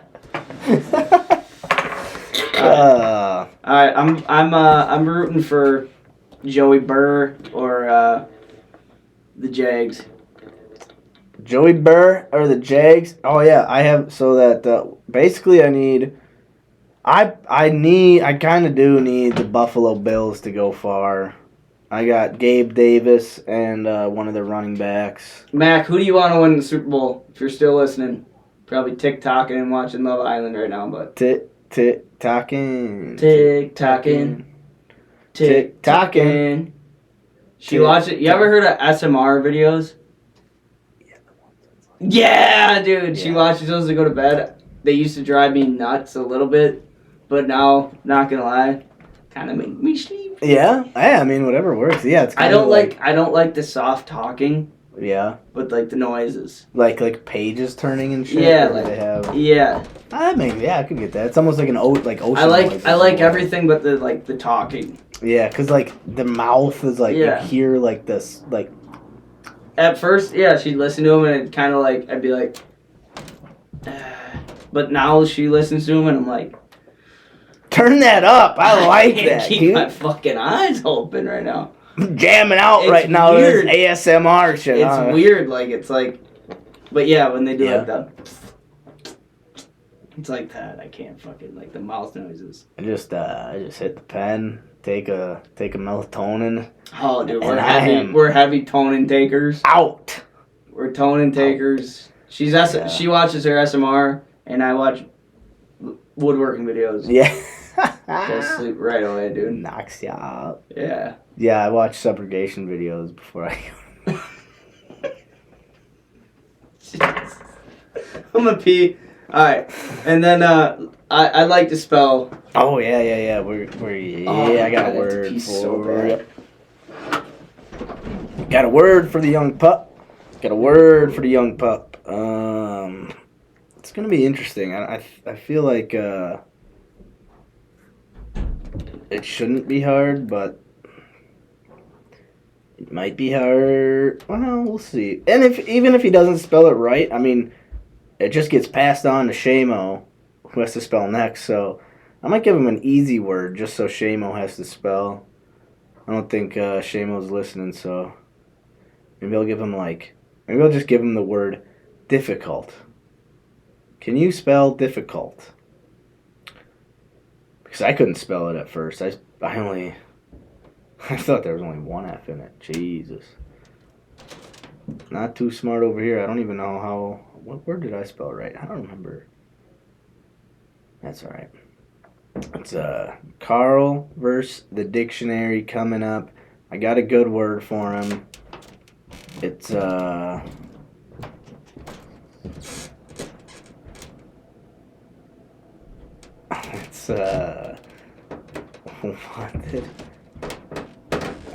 old Velvet Assassin just saying some goofy shit. Okay, buddy. I need me a Pacifico. Pacifico to spellio. Two mas. No mas. You need him? Yeah. No, I'm good for now. I'm good. Oh, stinky stoink, the old stinker. What? Oh. But, oh yeah, this will be a good word for you. I think it's a good, it fits our show, fits our theme. You know what? I think I'm going to do the old school song. Oh, the old school song. Yeah, Because it I is think back to you versus Carl Hype song. I was thinking, I was like, man, I should, I told you, just give you a really easy word, so shameless this time. Dude, don't even say that, because it's probably not easy. It's not easy, but it's also, it's definitely a word you've heard, I'll say that. It's not a ridiculous word, nothing too crazy. Alright, well, whoever's listening, we got someone out there. Sorry about the coughs. Too many smokes. Too many dark cows. I'm gonna spell a word. Yeah. This is episode 93. 93, man. This is Carl versus Dictionary. Let's do it, dude. Let's do it. Hey. Yo, it's Carl versus Dictionary. Yeah. Dictionary. Yeah. Y'all really can't spell for shit. Really can't spell for shit. Let's do it. Episode 93. It's time for Carl to get ready to learn. Ladies and gents, listen close. Well, he's spelling some words. Just one attempt for the kid to put the letters in turn. Got fingers crossed. And the boss ain't about to get burned. I'm like, Carl versus Dictionary. Hey, hey. And I can't spell for shit. I can't spell for shit, no. I really can't, hey, I like, is he sober? Well, fucking barely. Sit back, relax, cause it's Carl versus the Dictionary. Carl versus the Dictionary. Probably gonna spell this word wrong, fuck it. Alright. Yeah. Dude, I love that song. That's a banger. You came up with a banger, dude. Banger. Couple bangers. Alright. Oh, man. Alright. Your word this week. D words. D. Debauchery. Debauchery? Debauchery. Oh. This ain't easy. Oh, you never heard it? You've heard of debauchery. Yeah. Debauchery. Debauchery.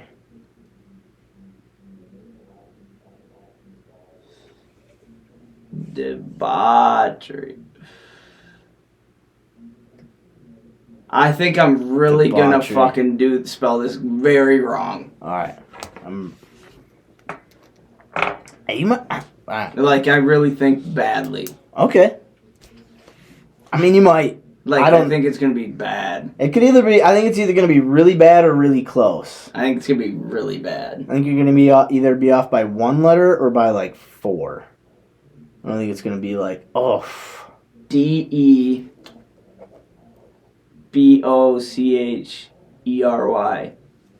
Wait. Yeah. DEBO. Yeah, so I spelled it wrong. CHERY. Yes, you did. But you're actually. I mean, okay, you were pretty close. Okay, the only thing you screwed up, the O should have been a UA, not an O. Oh, okay. Everything else you had right. It should have been DEBAUCHERY. Okay. And this is this the like screw up a plant like debauchery. Seems like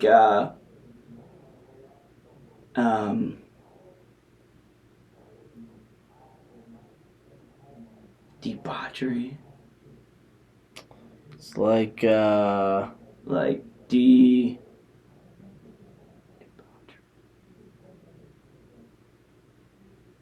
you like screwing something up or like changing something? Kind of. It's like I botched it. I mean, in a way, like, so the definition is extreme indulgence in bodily pleasures and especially sexual pleasures behavior involving sex, drugs, alcohol. Oh, wow. This is often considered immoral. I mean, so yeah, like, if you fuck something up, like, shit you just shouldn't fucking do, like, you wouldn't describe it as debaucherous, but, like, you're along the lines of, like, it's not good. It's a bad... Okay. It's a negative connotation. Okay. I wouldn't have known the whole, like... I would have been like, it's debauchery. It's crazy. It's wild. It's something...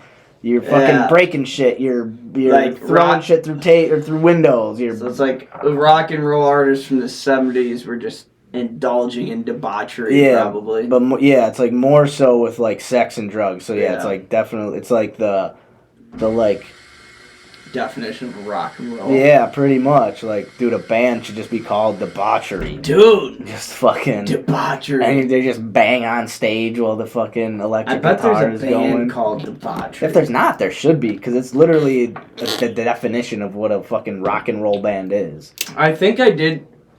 Super fucking off topic. Actually, sorry about it. I think I came up with $1 million idea today. Oh, yeah? Yeah, stupid. What is it? No, it's not stupid. How I just thought of this. Not debauchery, but, paint putty. So, so fucking random. This is totally have nothing to do with anything. This is not debaucherous at all. No, not debaucherous. This is to fix debaucherous behavior. Yeah, it has zero to do with debauchery. I don't know how I even thought of this. Alright. So, like, when you nail something in wood, they have, like, putty that you can cover the hole with to match, like, the wood stain. Yeah. But when you have, like, painted wood and you nail through paint, you just touch up the holes with, like paint. Like, you try and just, like, dab it with a, dollop of paint, I guess. Okay. So I was thinking if we could make something where it's like a paint substance. This is so random. I don't know how I just thought of this. This is Alright, we'll talk about this later. Debauchery. Spelled it wrong. Sorry about it. Sex, drugs, and paint. Yeah. Fuck yeah. I'm going to go on to what comes after D? E? Yes, sir. Alright. On to the E's next. Next week's about to be evolutionary. And you were pretty close. Alright, not as bad as I thought. You weren't too far off. Alright. Ladies and gentlemen, episode 93 of Kärel vs. Dictionary. Yep. Yeah, bunch of debauchery going on. Let's do it. Yeah! That was Kärel vs. Dictionary. Yeah. Y'all really can't spell for shit. Really can't spell for shit. Ladies and gentlemen.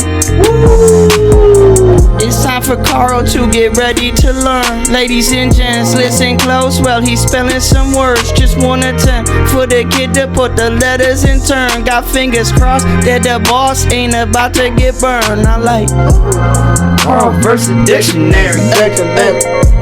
And I can't spell for shit. He can't spell for shit, no. I really can't, Hey, I like, is he sober? Well, fucking barely. Sit back, relax, cause it's Kärel vs. the Dictionary. Kärel vs. the Dictionary. Probably gonna spell this word wrong, fuck it. Yo!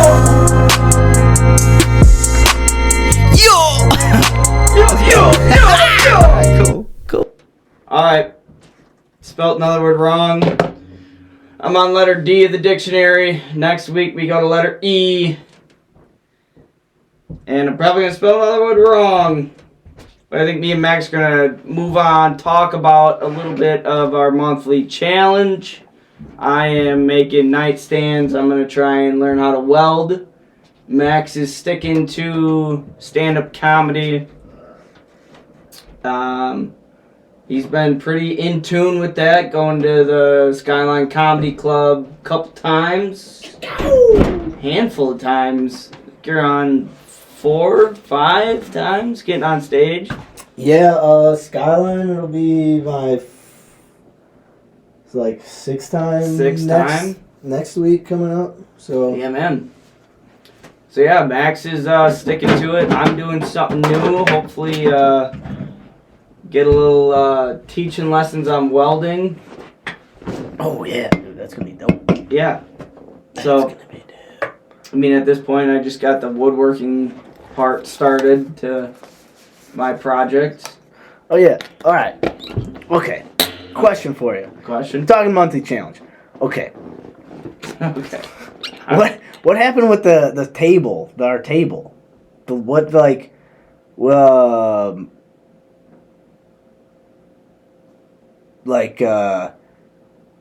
Just curious. I don't really. The little slab we were gonna do just kind of fell through. Yeah. I mean, this. I never got a slab from Carl. Oh yeah, that's right. Because we Yeah. had that one. That's right. He had that one. I mean, basically, I we forgot. just have to find a slab elsewhere. Okay. Yeah. Yeah. That's right. No, I forgot he had that one. He had two. I had to. Still have them. Fucking cuck. Carl the cuck. Yeah, he's C-A-R. saving them Oh, for something. maybe the Subi will just make a. I actually trip saw it today. They were hauling it into storage. Oh. It's a nice slab. It's a nice slab. We might do. If we're gonna do that, we just gotta buy our own slab. Yeah. Because we talked about Spencer's too. Oh Get one from Spencer. And then just never. All right, but Never enough got about that. So welding. Welding. Sorry to sidetrack from welding. I was just curious. No, it's a good thought. It's like, oh yeah. So I saw it today. I saw both the slabs I look at every day, and I was like, we need a slab. But also, I don't know if we do the whole bring a couch down here thing. Yeah. I just don't know if we can do that. Yeah, I mean, I feel like we could figure out different ways to Something. set up. Yeah, a different setup, but Maybe just cut the legs lower on this bitch, bring her down a little. dude, yeah. Now that you're into welding, you might be able to. Oh, I'm not into it yet. Well, you're getting it. You're getting into I'm it. about to figure it out. So is it something you would learn how to A dumb question. Like cutting. Say you just wanted to cut the legs right where they at the cross point. Yeah. That's not like welding. That's just getting like a metal cutter. We have one at work. But is that so? Do they go like hand in hand, or do you not need to know anything about the other to do the other? No, I think to cut it. It's you gotta just know how you to can run a just saw. like. Oh, okay. So Yeah. it's like So we have an one. actual blade that you cut the metal with. It's like a chop saw, but Oh. it's yeah. It's, Oh yeah, like the. no, it's literally like a fucking looks like a chop saw. It's like a Oh shit. yeah. We have one at work. I've seen it used Damn. many times. That's Yeah. cool. Okay. Bitchin'. So yeah, welding. You got your welder at work. We have a tack. Yeah, I think pretty brand new tack welder. Brand new. Yeah. So basically, it's just there's a bunch of scrap metal at work. Yeah. So I'm gonna either talk my owner into letting me just use that, Fuck around. Yeah. or I don't know, get some just pipes of. I'll show you what I want to do. Do you? Seems- So you were saying before the show that the guy he's in Florida or something right now. No, well, I was gonna ask my Carl to help me, but he's gonna be gone for a while. I think like a week or two. Oh, okay. But I think there's like a couple people at my work who know how to weld. Know how to, yeah. It doesn't look hard. Because they do it in my shop all the time, so I Yeah. see it. But it's just. But is it one of those things that doesn't look hard, but it doesn't think look it's just- hard because I don't- they're experienced with it and they can do it quick, or I think it's one of those things where like that the certain type of welding I want to do. yeah. I think it's just getting shown how to do it, Okay. and like I guess it's a I guess I don't know. Honestly. I should ask I don't know. I should ask neighbor Matt about it. He's into welding. Yeah, because Mac has a bunch of people she works with who knows how to weld. I have a couple buddies who know how to weld. Yeah. But And like watching them do it, like it looks simple. But like I also don't know. I did try it one time when I worked at the car wash. Oh, you tried it? I tried but it was like I did it. It was like 2 minutes. It was like I did it for such a short time, and I was like, dude, because we were in a hurry, but like the dude, so like there was like a metal piece of the track, so like the. I basically just want to do like this. Oh yeah, that's dope. Yeah. Okay. Like in this, like I looked how much it would be to just order this. Like $100. And I'm like, no fucking way. Like Yeah. And it's like the sole factor of like they know how to do it, you don't. Exactly. And it's metal and like scrap metal where are you gonna get scrap, like where's the average Joe gonna get scrap metal? Anywhere. And then Home Depot. Anywhere I think you can buy metal. Average, yeah, I guess I didn't know that. I'm pretty sure you can just buy metal from Home Depot. Shit. Oh, also, I think neighbor Matt has like some type of welding setup. So maybe neighbor Matt just teaches us. He might have like a little. He might. I gotta ask him. I should ask him, and then maybe I could get him to come in and talk about welding too, just like his. Yeah, because I mean, this is something like I want my nightstands pretty soon. Yeah, dude, it would be. Yeah. Yeah. All right, I'll get in contact with him. Yeah, and I mean, I gotta meet with Carl tomorrow anyway, so. But I think Mike knows how to weld. I think a lot of people don't. I just might YouTube it. I mean, yeah, YouTube definitely knows. I've been doing work on my car just off YouTube. Oh yeah, it's been going well. Just changing belts. Unscrewing. Car's losing weight or what? Screwing things, dude. Yeah, losing weight, a couple notches. Gaining weight? I don't know. You gotta change belts, bigger size, smaller size. Oh, listen to that. So, I was changing my AC serpentine belt. Oh. So I changed my power steering belt. Venomous? Venomous? Yes. So, I changed my, 2 months ago, I was driving on the highway, and all of a sudden, I started smelling like burning rubber. Okay. And then all of a sudden, my power steering went out. And I was like, holy fuck. And I got home, and I opened up my hood, and my power steering belt blew out. Oh, shit. So I had to buy one, $20. Okay. YouTubed it, replaced it. Okay. And then my AC serpentine belt, which is like the belt right behind it, Okay. was like super worn out. So I just bought a new one to replace it. But then I bought the wrong size. But in order to get your AC serpentine belt out, you have to take your power steering belt off. Oh, okay. So I bought the wrong size. Right. So I had my power steering belt, took it off, set it aside, put this belt on, my AC serpentine belt, wrong size. So I was like, oh fuck, gotta go to O'Reilly to replace it. Right. So I just grabbed a belt, went to O'Reilly, and I was replacing it, and he's like, oh, that's weird. They gave you they didn't even put the right belt in the packaging that you got it. And I was like, oh, that's fucking weird. So they gave me the right belt. Okay. Went back, went to put my power steering belt on, and I was like, wait, why doesn't this fit?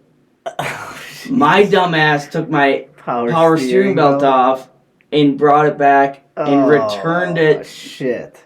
Accidentally grabbed that thinking it was that brand new belt I just bought. Right. So it was a night. So did you have to go back to O'Reilly? Yeah, I had to explain. them? Yeah, and the guy was just laughing at me. And then it had me all confuzzled. Oh my god. Car's running good. So YouTube works. It does, yeah. No, it does. Felt super easy to do. YouTube, yeah. I replaced my alternator Oh shit! off YouTube. No shit. Yeah. Damn. With my coworker on the side of the road, because my alternator blew out. So I had to Jesus Christ. on the way to work. My alternator went out, and when your alternator goes out, you can't drive your car. And the alternator, that's it's what powers your battery. Okay. Yeah. So it's important. So I literally went out and I had to drift off an exit, barely got into a parking lot. And so after work, YouTube, bought a new alternator. Yeah. So I'm a mechanic. Jesus Christ. Yeah. So, end of the story, I could probably weld. I could probably weld. Dude, fuck yeah, you can. Yeah. If you can learn how to replace an alternator, a couple venomous belts, and yeah. Hey, I mean, yeah, shit. Damn. One thing I will not do, my windshield wiper fluid container is cracked to the point where I put a whole bottle of it in. Yeah. And half of it drains out. Yeah. But in order to replace that, I have to take my bumper off, my wheel off. Oh, Jesus. Yeah. So just for the washer fluid? Yeah, so I buy one bottle of washer fluid. It lasts me like a week. Jeez. I dump it in and it dumps out, but some of it stays. You gotta take all that off. It's all behind, yeah. I have to pop up like my bumper and then it's so much shit. I mean, how the fuck would that thing crack? Like, cracked. That's the thing. Like, they probably... It's like, well, why would we put it in a spot that's easy to get out? It's not going to crack right here. That's what I'm saying. And then it's like, wow, wait, how the fuck did this... Dude, and it's cracked. Jeez. Yeah, it's broken. Well, hey, I mean, fucking... you learned how to be a mechanic fucking past month. Yeah. Past year, however long you've been working on this shit. Yeah, not too good at it, but I'm figuring it out. Dude, I saw a video of a guy who lifted a car engine out of a car with his bare hands. And he was just standing over the hood. He was like in like some like a very poor country, and they were like just taking apart cars, and this dude just like on top of the hood, hunched down, lifted a motor up and like put it to the side. And then like I was like, and just like it was like another day, just this is what I do. Jesus Christ. Woo. Dude, done that too many times. Yeah, I pop my hood and I look at, like, YouTube is a magical thing. It is. Because I just, I'm like, I do not know where to start. Yeah. But fucking A, dude, you just look, start loosening shit up, shit comes off. And isn't that the thing with just about, like, anything, like, any activity, hobby we do, like, just starting is usually the hardest part. Yeah. Because, like, there's so much, like, thinking you put into just starting something. It's like, okay, well, I got to do it. I want to do it right. I got to do it good. The like, thought of it seems so difficult, but then once you start doing it, it's like, I guess people put this together in a way where it's like, all right, we can take it back. Yeah, it's got to be, exactly. Yeah. But, I mean, I did, like, the very minimum work, but, like, things like, I'm sure I could change, like, my brakes and shit just off YouTube. Yeah, yeah. Like, I'm sure it would take me a while, and it would be fucking shitty, but, like... Yeah. But, like, things like, when I had a bad oil leak, that was, like, I was just, like, I have to take so much apart. There's no fucking way I'm doing that. Dude, to learn how to change your oil... Do you know how to change the oil on a car?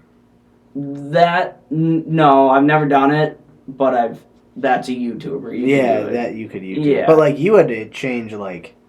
Because your oil tank was leaking, right? Yeah, I didn't fuck with that. It was like,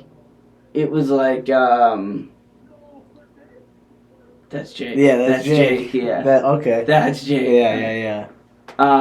It was like some sensor, some weird thing.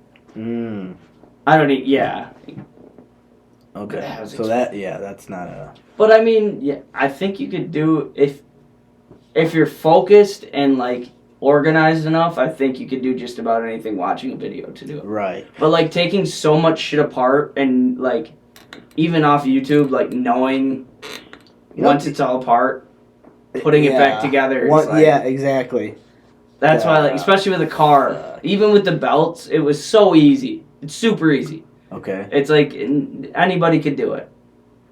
But putting it back together and then like driving my car, I'm just like, yeah, I didn't think about that part. But then like, my car's not making the same noise as it used like, to. oh, you sound good. Okay. I was like, dude, yeah, I've been driving my car and I'm like, damn, dude, like my car sounds a lot better than it used to sound. Did something right. Yeah. Oh shit! What was I just gonna ask? Oh, the other thing with the videos in general, like how tos, are like the tools that people have. Yeah. And you're like, oh fuck, I don't have that tool. Good thing like, about working in a shop. Yeah. Yeah. Which I think is again another thing that like hinders people from doing something or trying something. Yeah. It's like, yeah, I'd love to work on my car or change my oil, but I don't have all the tools to do it. And just to buy the tools, it cost me whatever, a couple $100 to get all the tools. And I was like, yeah, eventually it pays for itself. Really not like Mac, I should have done this for her. Like, she needed an oil change. And like I was looking at the parts, I was like, it probably would have cost me like maybe $40-$50 to get the tools. And we took her car and it cost her $109 to get an oil change. What? In a Volkswagen. What the fuck were you getting the oil changed at? At PDQ through a friend. What? At PD? You get your oil changed at PDQ? Yeah. That's your problem right there. PDQ. Well, like, I think the type of oil, like Volkswagens, like those. Yeah. Synthetic. Well, I guess my car. But like my car takes the same as your. Like I thought hers did. But I get mine done for $25 at Woodman. Yeah, I mean, yeah. Dude, I don't know, but yeah, that's crazy, dude. I feel like I think $109. I think because PDQ is like the car wash place, right? Yeah, but they have a shop. That's what like that's like secondary. Like if you go to a place that their first thing We got a free car shop. Well, yeah, I mean, free you should interior get like clean. 4 free car washes. Dude. Like Jesus. I know it was insane. That is, I mean, yeah, but It's labor. It is labor, and that's But I guess I don't know the price of the oil. I guess like she kept telling me like costs like $80, and I was like, just go to fucking like Woodman. Woodman. But no, sure. Tires Plus, lube, the place that has lube in its name. Dude, lube. No, those places like they cost like $65 for my Subaru. I paid like $70 last time. Go to Woodman's, get the cheapest shit. $25, in and out. Go get a bagel inside and even the 70 is store. less than 120 or 100 and something. Yeah, I don't even know. Anyway, but that's, I mean, it's part of learning shit. I mean, learning fucking automotive. But yeah, car. oil changes. I think. I mean, for me, it's like I'd probably spend as much doing it myself than bringing it to Woodman's with my car. Yeah. So it's like, yeah, I'm not gonna. I don't even have to get on my car. Yeah. You know. That's why it's kind of like, that's why I like a lease. It's like, you just bring it in. I mean, yeah, you still pay for it. Like I still gotta pay for an oil change, but how much is yours? Probably like $40. No, mine's like, cause it has like some kind of like new oil because it's a newer car, but I only have to do it every 6,000 versus every 3,000. Oh, wow. So it's like $60. Oh, it's not bad. So it's not too bad. That's why, dude, Teslas sound great. Yeah, I mean, I met a guy with a Tesla. My neighbor used to have one. Yeah. Or my old neighbor. And he's like, bro, you don't go in for oil changes, obviously. Right. And he's like, anytime anything's wrong with your car, Tesla comes to your house. That's what I've heard. For free and just fixes it. That's what I've heard. And he's like, you pay for your car, and then anything that's wrong, they come to your house, do it. And he's like, dude, you don't ever pay, obviously, for oil changes because there's no oil. Right. And it sounds legit. Pretty dope. He's like you pay for like the charger if you want like that home charger. Right. He's like a full charge gets him to like Milwaukee and back. What? So he charges it at his house? Yeah, charge it like, I don't know, overnight or something, and like a full charge can get him like 300 miles. I've always thought an electric car was like, dude. I remember just like being, I think like in high school and just like needing gas money, and like I'd work, whatever, like the little job you have in high school. And it's like, fuck, half of this job is just going to gas. Dude, I remember just putting gas. Dude, just putting like $5 in the tank. Just to get somewhere. Yeah, dude. Do you remember when gas was like 99 cents? We got down there like 2 years ago. Yeah. Oh man, fill my car up for like $10. But yeah. Oh, then again, $10 was half my paycheck. $10 was half a dub. Still want to smoke or travel? I'm gonna smoke. And just sit in my car. Pretend I'm traveling. Yeah. We used to drive around in my buddy's Jeep Cherokee, just that boat, dude. Like a 2000 Jeep Cherokee. And we'd ride on zero all night, and just risk it for the biscuit. Like, how far can we go? Every hour we'd stop at the gas station, somebody'd toss like $5 in, dude. Like, oh man, risk it for the biscuit, dude. Fuck it. We're just driving around Alley for a couple hours. We die. We're 2 minutes from home. We ain't traveling far. The farthest we go is top of Gray's Hill. Like, it's crazy. Oh, shit. You ever ran out of gas before? Dude, I haven't. I've been in a car where I've never ran out of gas. I remember my buddy, we're after school, we're going to Walmart. And I remember asking him, like, you want to take my car? He's like, nah, bro, take mine. We get in his gaslight time. He's like, I know my car, dude. We get down the road, and we're at the stoplight. I'm at Baird, Maine. And we go to take a right, and he's just like, hits the gas. And I'm like, bro, go. And he's like, bro, can't go. I was like, bro, we're right in the middle of the intersection. He's like, I ran out of gas. We're going to Walmart because he wanted to fucking... He drove a 2000 Ford Focus. He wanted to see if there's any other Ford Focuses in the Walmart parking lot that he could steal the rubber cup holders of. Get the fuck. He wanted to break into another Ford Focus to steal their fucking rubber cup holders. I didn't know that till we were on the way. Shit. I was like, I'm not part of this, dude. And we got there. And no Ford Focuses. We ran out of gas for that shit. His mom came with a can, and then we went to Walmart. So bad. Holy. Stayed in the car the whole time, bro. The closest I got was when I was working at the car wash, and me and the guy who owned the car wash, we were the same age, and we were living in Milwaukee. We drove down to Chicago because it was our buddy's birthday. And we were going to drive back the next morning. Like, we were going to just not go to sleep and just, like, go down, party, crash for, like, a couple hours at our buddy's apartment, wake up, and then drive back home. Because I had to work the next morning. I had to open up one of his fucking car washes. So I was like, dude, all right. It's like, if you don't get me home... He owned the car. Yeah, I was like, if you don't get me home, your watch is making no money because I won't be there. You were with the boss. Yeah, I was like, all right, we're doing this. But yeah, we went to the bar.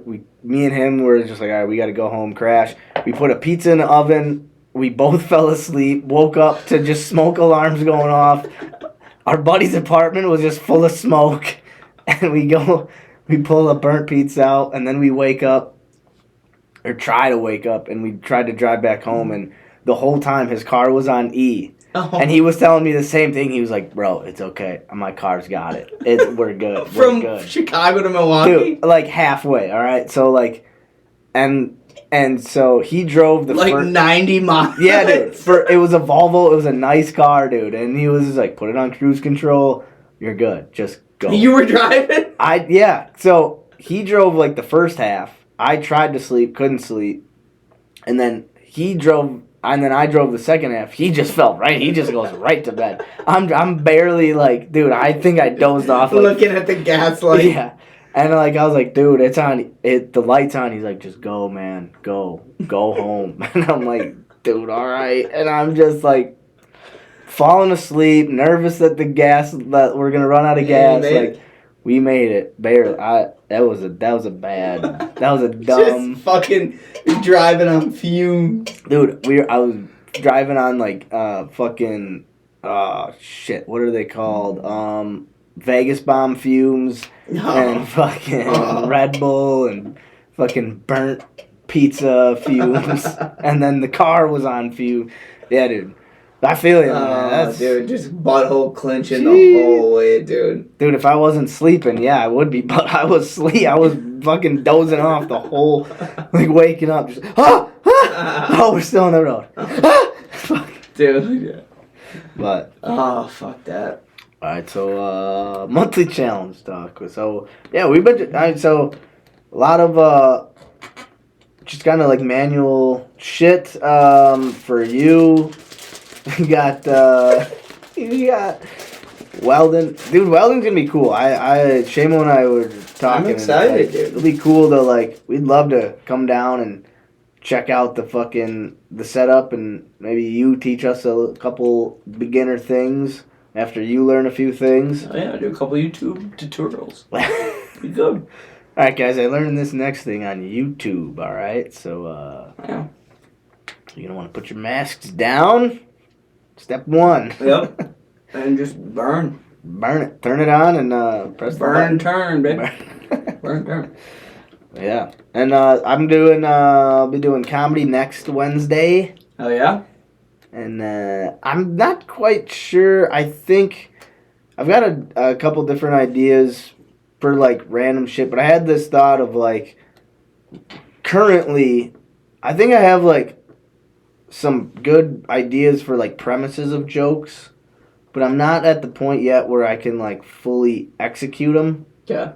So I think I need to just go like just tell my like dumb like goofy stories that are just my own, that like there's no like what's the punchline, it's just like I banged my cousin. Like that's the joke, you know, that'll get some laughs and like but some pops. But I want to try to do the story maybe in a different way because I don't want to do the same shit like all the time either. Like that's it's just kind of boring for me it's fun to like, all right, this is a new joke. I know, like, I'm not a fucking stand-up who's a killer, who's gonna fucking go up and like, I don't know my own voice yet. I'm, like, feeling it out. So that's, like, the fun of, like the jokes I tried to tell a couple weeks ago. Like, they didn't go very well, but it was still, like,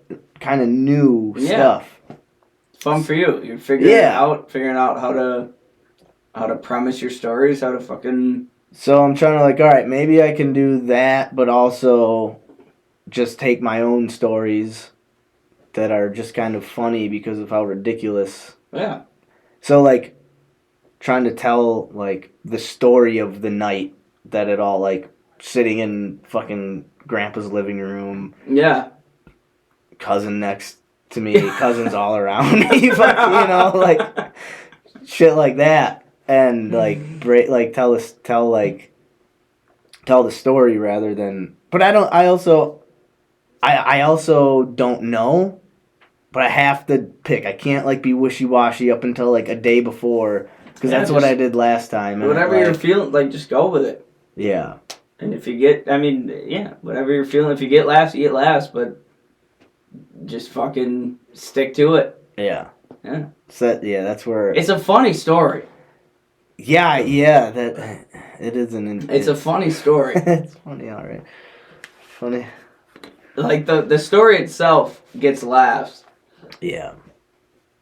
And I think just put it a certain way and just stick to your story. And So, like, all right, question put yourself in the audience. You're just in the audience, and random guy comes up on stage. Like, well, I guess not the best. Like, do you want to hear, like, someone just like, man, I don't know. I don't know what like tell a story or yeah, like tell, because at the end, because sometimes I feel like it's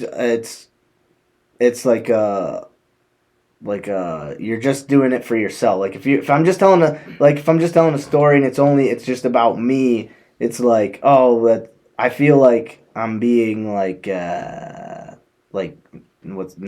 narcissistic, but just like I just wanna talk about myself and hope that it's funny rather than like. you should tell it in a sense like that story. You should tell it in a sense of like build it up in a sense of how like whether it's true or not, but like wanting like I wanted to get away from home to meet new people, to be in a town where nobody knows me, to start a new life, meet the love of my life, and like Yeah. I want to bring. I just want to start fresh. I want to start new. I want to get away from my family. My biggest thing, I want to just get away from my family and bring someone home to my family that's new, that my family doesn't know, that my family's never met before. Oh yeah. And it turns out the whole time she's been a part of my family the whole time. You know what I mean? Yeah. Like I want to get away from this place. So I went to Minnesota and I met a Puerto Rican. I made sure I didn't meet a white girl because I want to bring something home that's new. Right. That's exotic. Exotic. I'm not gonna bring home just any old white girl to my family. I'm bringing home a Puerto Rican, and sure shit, she knows my family just as well as I do because she's my cousin. Hey, like just right. Play that part out. Something, like that. Okay. I like that. Something that just seems innocent at first, and then Yeah. Okay. And I think I gotta just decide. All right, I'm gonna try to work on this story. Yeah. And just focus on that, because I'll do this thing where it's like, all right, I have an idea for this, and then it's like I'm also thinking about trying to do something. And you got to think of like how you learned in school, just a beginning, middle, and end. Right. But when you're on stage, it's a simple beginning, middle, and end. Sure. And the end is like the pop to it, where God damn it, I brought my cousin home. It was a family reunion. Who would have thought it was a family reunion? Who would have thought it was a family reunion? Oh shit! Yeah. Okay. All right. I like that. I got you. So that's kind of where I'm at with that. And the other tough thing is, like, I was hoping to be able to do it a couple more times in January, but I've just got the 2 times, and it's like I really like. Do it, like, it's fun. Like, it sucks and it's fun at the same time. It's like the worst of the worst and the best of the best. Does it get like the nerves get any like you're gonna have nerves every time, obviously, but have the nerves gotten any more comfortable? Where like you go into it where it's like, all right, I'm nervous, but I'm not nervous to the point where I want it to be over. Yeah, a little bit, but not where like I was hoping or kind of hoping. Kind of because of the fact, like, you can only do it seems like a few times a month. Yeah. Rather than, like I could drive down to Milwaukee every night. Like, there's different bars in Milwaukee that have open mics every single night. Yeah. So, like, the tough part is, like, doing it a couple times. Like, usually it feels like the second time I do it, it's like, oh, okay, yeah, like, that felt good. That felt like I kind of felt like how I was thinking, like my inner voice and like my actual voice that I speak with were kind of like in sync. Yeah. Like a lot of times where I fuck up is where like I think differently than how I actually talk. So I'll write something and then I'll like say it out loud. And it's just yeah, it's like different. Do you ever do it out loud before you go? Yeah, yes. Yeah. Like 90% of the time, like, yes, there's just like a couple things where I'll like just kind of go over in my head, and that's what usually fucks me up.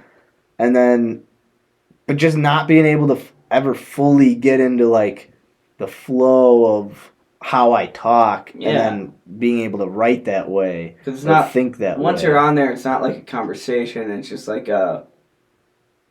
it's not as natural, like as organic probably as you want it to be. Yeah, it's weird, because like the laughs are what you interact with. Yeah. When you get them, and it's like that's the conversation. Like maybe try and start like before start like just start with something like that will get a pop, whether just something small, not try and force it, just anything. Just to get a laugh and feel that comfortability a little bit. That's what I did the couple times back. Like, probably the best, just most, like, complete set of, like, feeling like myself, talking like myself. It was like I knew a joke was going to get a laugh, and I did it, and then I added a little extra onto it, and that got a little bit more. And then I went into, like, newer things that I also were pretty sure was going to be funny, but wasn't sure. But it did all kind of flow and went well. And then, like, this last time was just, like, I just kind of hoped it would go that way again, but it didn't. Like, it was weird. I don't know how... it might just be a me thing, too. Like, so much my nerves get in the way and, like, affects how I talk. Well, yeah, I feel like that's how it goes. Like, before anything, like, even when you were, like, in school, like, before you had to give a speech, like, before you had to do anything in front of the class, like, like, this, like, in college, I always wrote my essays when I was fucked up. And it did me well. It was the only class I ever got an A in. Okay. Was my, like, speech, like, communications class. public speaking class or whatever. I'd write it, because the whole point of the class, it was like 4 speeches. So, like, you just write a speech. You just write them all fucked up. Yeah, so I'd get fucked up. I'd, like, black out and just write a speech. Shit. And then the day of the speech, I wouldn't proofread it. And then I'd get up there and, like, half it was just, like, fall. And I just go with it. And, like, it went pretty well. Got an A. Like, it was just, like... Yeah. But, like, it's, like, once you're in front of that crowd, it's just, like, your demeanor changes. It's just, like... Even, like, you pre-write something, and then, like, you try and read it in front of your buddies. Even if it's your buddies, it's just, like...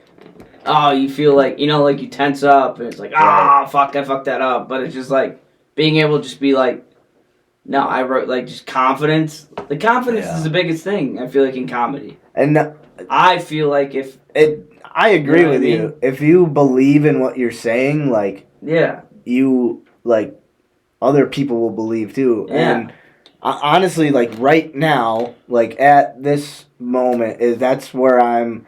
Like, I'm kind of at the point right now where I'm just like, fuck, I'm not fucking funny. Like, because anything I've got that's got laughs now is like, I've done it a couple times. Yeah. And so I'm like, I can't think of anything new. Like, I'm not, the only shit that's funny is shit like I've done like a couple times. And it's more of just like the internal battle of like, you just gotta, like, I'm trying to just push through it and not let it get me down to the point where I quit. Yeah. Because it's kind of like at that point where it's like, all right, you've tried it, you've got some laughs. Now, are you gonna, like, fight through the toughest part, which is the self-doubt? It's because I'm at that just, like, self-doubt part where it's like, you tried it, it went cool, you had some rough parts, and then it's like, okay, what's the end game? And it's like, well, there doesn't have to be an end game, but if you don't believe in yourself, then you might as well just quit. But also, like, I feel like, I mean, easier said than done. I'm just, like, I feel like you gotta broaden your horizon. I mean, you've lived a whole life of, college, of even your childhood. Like, our family's a fucking, like, any little family from our childhood or college that you can take and just completely blow up. Yeah. Like, take a true story and, like, one of the biggest mottos I've always learned from telling a story is never let the truth get in the way of a good story. Really blow it up. You fucking dealt with the fucking Irish mafia or whatever in Milwaukee, or stories of our childhood and fucking. That's where a little bit of the self-doubt comes in. Is like I'm feeling like I can't blow up a story. Like I'm trying, or like I rack my brains and you have good days and bad days. Yeah. So like I've just been on a couple, just. You'll probably have that too. Yeah, so it's like fighting through that. But dude, I gotta think. I definitely need to think more of and that again, the hard part is like broadening my horizons and like trying to think. Maybe even about different things, but then just honing in on a thing. Maybe even talk to like old buddies, like fucking Rich, or people like you went through college with, like like reminisce, like what's some dumb shit we did in fucking Whitewater, or talking to fucking cousins, hey, what like just talking to other people to tell you a story. I did really have an idea of the story of the first time I got queefed in the face. See, that's a fucking thing right there, dude. Like, yeah, that's an experience. First time hearing queef is a wild. Yeah. All right. Here we go. I had my goal for this month was to have a different premise every week, and I actually did have this thought.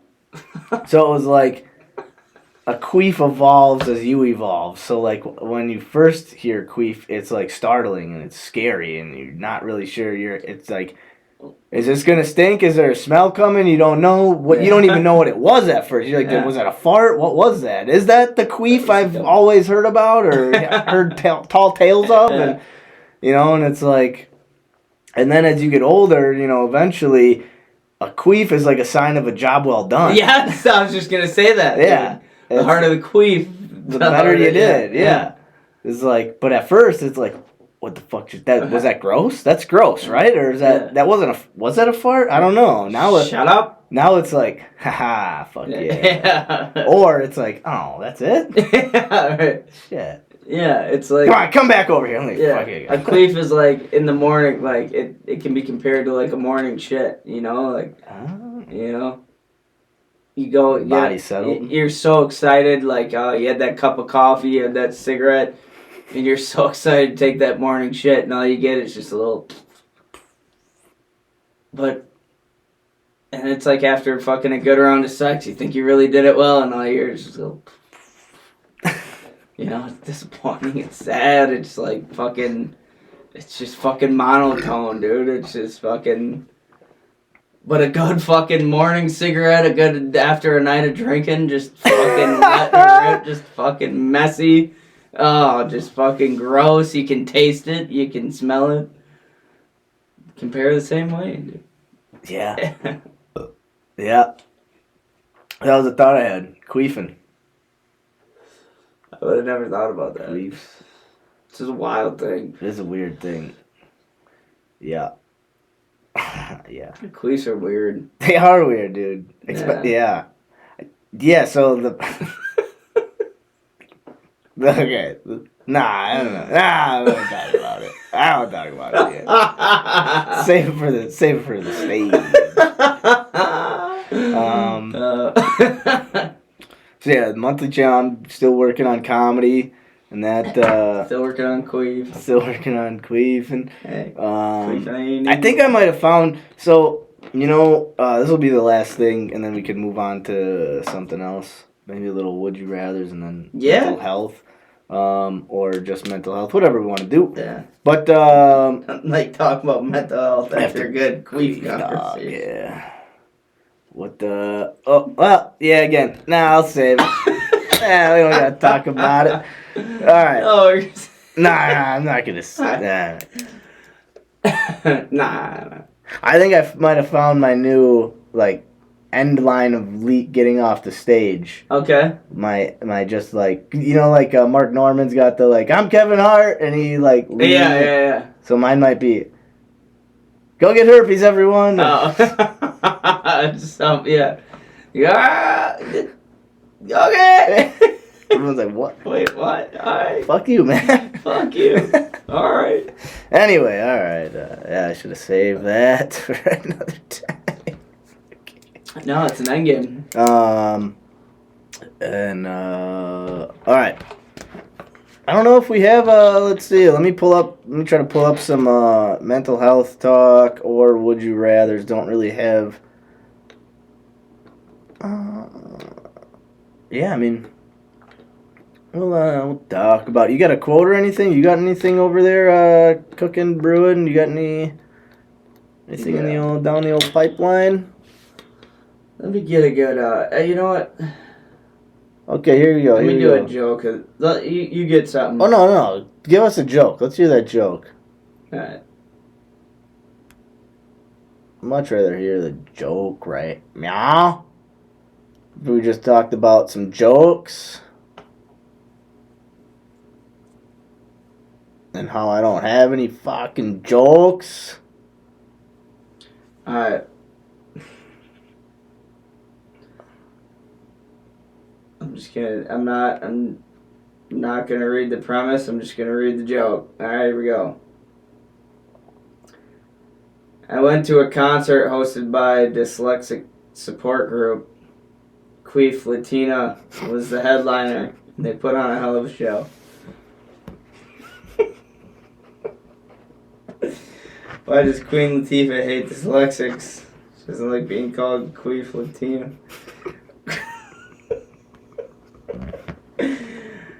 If I've said it once, I've said it 100 times. I'd rather listen to an auto-tuned queef played on a loop over and over and listen to Lady Gaga's performance at the Grammys again. An auto-tune queef. That would be something interesting.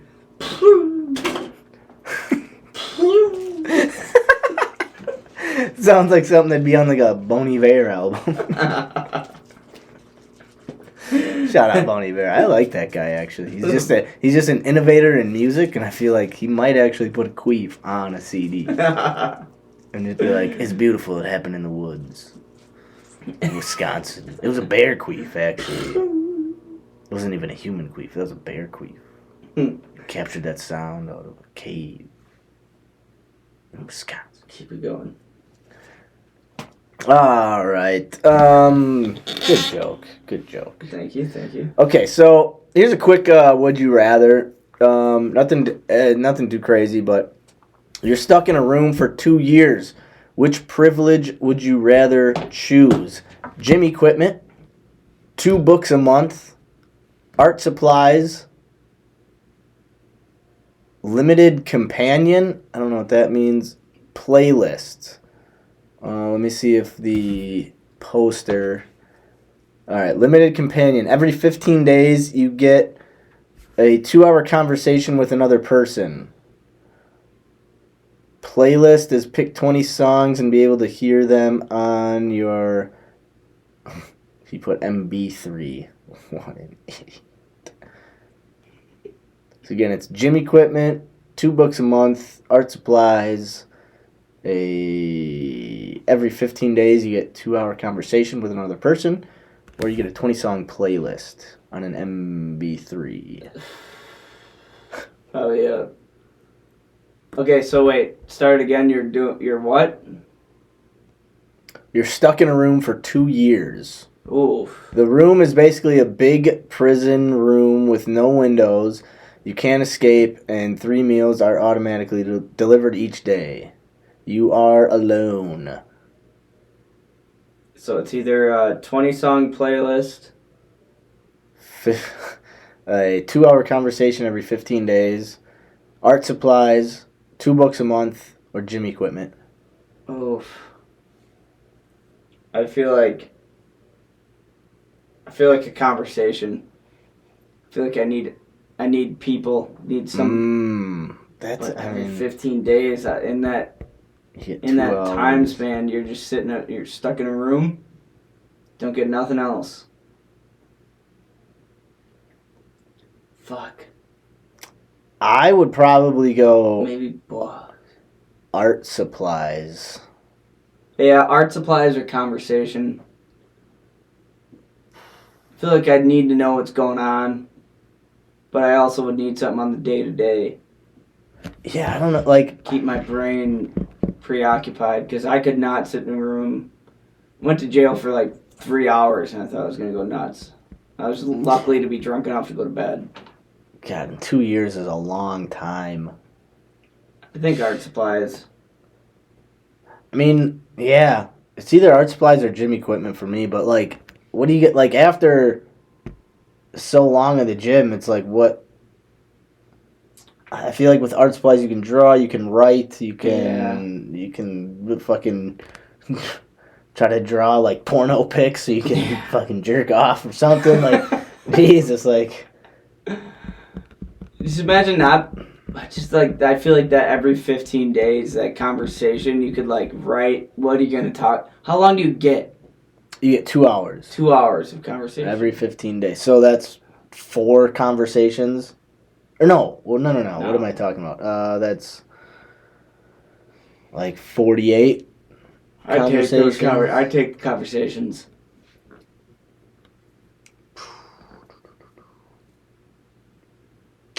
I'm going to go art supplies. All right.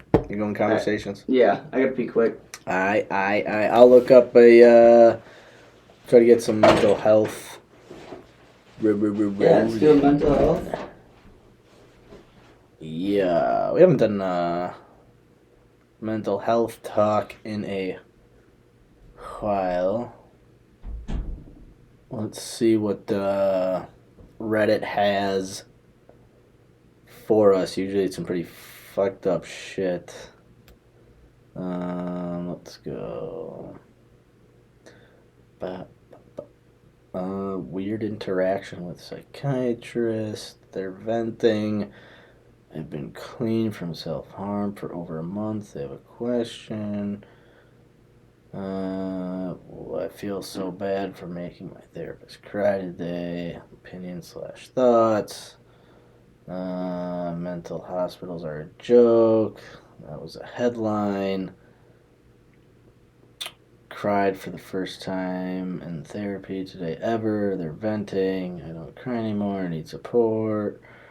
Okay, I'm just looking for maybe a good quote or something. So much like harshness and just. But that's what it is to be human, is to live in pain, honestly, and just fucking getting through. What gets you through to the next day? Most of us is just substances, and that's relatable as fuck. I'm looking for some Reddit quotes or headlines or something.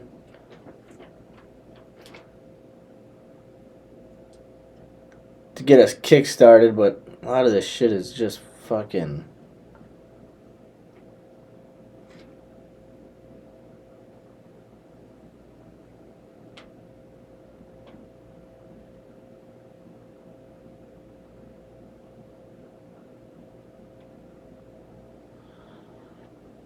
Okay. I mean,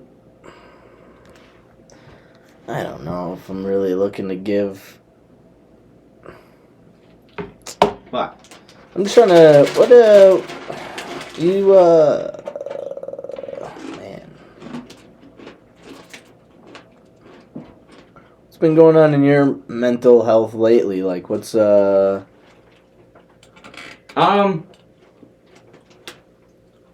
Trying to stay busy and active through the winter months. Yep, winter months are tough. Getting back into snowboarding again. Mac is bought her a board and she's dove into it 100. Like she loves it, which is awesome. Okay. Yeah. Yeah. Her snowboard is dope. Yeah, and she's sold into it. Like she went with some friends. I mean, just trying to give myself something to do during the winter to stay. Yeah. I mean, the winter blues for me get pretty heavy. Not being able, I'm an active guy. Yeah. And being able to get back into doing shit outside even though it's winter has been huge. Trying not, like, just making sure I'm not just working and going home, sleeping. Yep. Which, I mean, honestly is kind of gets into the routine. But, I don't know. I think I'm just trying to stay ahead of that seasonal depression. Keep, like, projects kind of right now constantly just giving myself something to work on. Just trying to keep my mind active. Like, trying to be proactive, knowing that I'm going to get into, like, I would get into a slump if I don't have shit to do. Yeah, so like, normally you would just kind of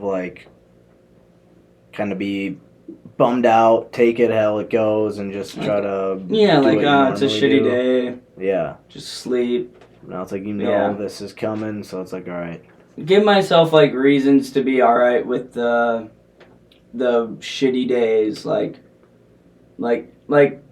if I have a project, work on something, finish something, then the next day it's like, alright, I don't mind coming home from work and just cooking dinner and going to bed. Right. And, like, even something like cooking dinner, like, giving myself, finding something to cook, a recipe, coming home, working on dinner, actually working on it. And, like, then, like, just giving myself to be a reason to be comfortable when I lay down. Sure. Okay. It's kind of, like, the biggest thing right now. And I'm like, I think I've been staying pretty, like, a lot more active and happier than I usually am during the winter. Yeah. And it's cool, like, having somebody who is actually energetic to do some shit outside. Yeah. It's dope. Like, getting back into snowboarding's huge. I fucking love it. They don't have, like, a ankle they're constantly whining about or some shit. Right. Jesus Christ. Yeah, no, exactly, dude. Like, going snowboarding after work, like, I'm super, super stoked. Just giving myself something to be excited about and having somebody to It's like, all right. be excited about with it instead of not just wanting to get away. I'm going snowboarding so I can... By myself. Yeah, exactly. So, I mean, I've been pretty... That's cool. pretty good. Like, I've been happy. Yeah. No, honestly, like... Happy from, like, making efforts to make sure I'm good. Yeah. Like, obviously not perfect, but... No. But feel good. Yeah. Yeah. Yeah, no, I'm kind of in the same boat. Same kind of, like, doing, like, stand-up and shit. Yeah. Putting, like, my brain through different shit, you know, growing the shroomies. Yeah.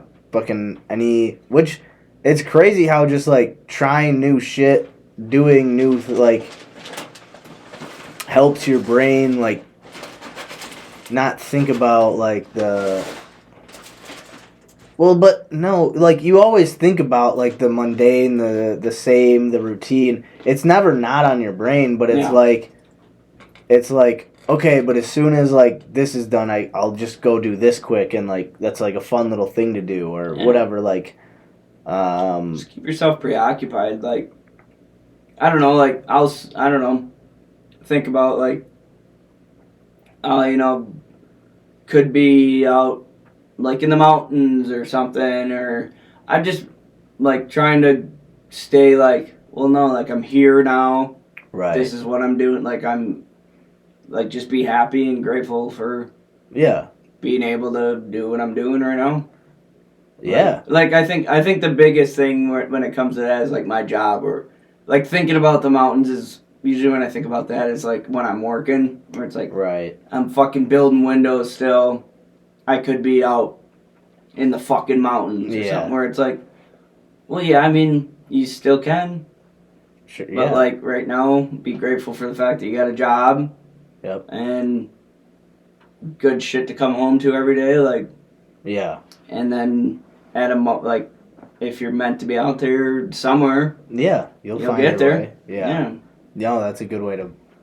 I mean, a healthy way to look at it. You know, it's like. And it ain't that easy all the time, but. No, it's not. But it's like you got to figure out how to be happy with yourself first before you can just be happy anywhere. Like, you can be out in the mountains but still like not like yourself, or not be like, oh man, like what am I doing here? I'm leaving all this shit behind me. You know, like could be home with my family. Exactly. Yeah. If you can't ever get okay with yourself, you're not going to be okay with yourself anywhere. It doesn't matter where you are. Yeah. And I mean, some people, you know, figure that out, or even like not figure it out, but they're fucking out in the mountains and they're like, oh shit, I don't want to be here, man. Like, I'm not happy. Yeah. Just listening to fucking moose queef. But it's. I mean, yeah, life is crazy like that. It's. I think time is moving so fast right now, which is wild. Time does start to pick up quick. Like, I don't know. I guess it's weird. I'm really trying to like not want days to, like, you ever just be at work and just be like, I just want to be done with the day. Yep. Like, I feel like that's such a bad habit to be in, where it's just like, fuck today, I just want to be done. Yeah, because then all of a sudden it's like, wait, where'd all the days go? It's like, I hate wanting to be, like, I hate being excited for the next day. It's like, it's good, in a sense, where, like if you have vacation, or, like, to me, like, I'm always at work, excited to get done to work on my own shit. Right, or, like, right. Be with the people I want to be with. Yeah, I mean, yeah. Where it's like, fuck. Alright, I have like 8 more hours left of work, let's try and... Yeah. Do you think that's something that, like... Not to get, like, conspiratorial, but, like, schools and institutions, like, put on us, like... To just, like, have the mindset to get through a certain amount of time so the rest of the time is yours. Like, yeah. I mean, we spent our whole life doing a 9 to 5. Right. Like, sacrifice this time so you get the... And then that's just, like, how your brain works. That's the way we were raised. We've done it since we were 5. And then as soon as we, like... Because, like, I mean... Like, both of us. We could... most people could just, like, quit doing their job right now and just... figure it out. You could do any, like, you could literally, it's hard. Your situation might be, like, rough, and it might be tough to start, and it might suck, and, like, you might make $0, you might make no money, be poor as fuck, broke for a year, but then you figure it out, and, like, easier said than done. I haven't done it. Yeah. Really, you know, but, like, I feel like we're trained to not even consider that.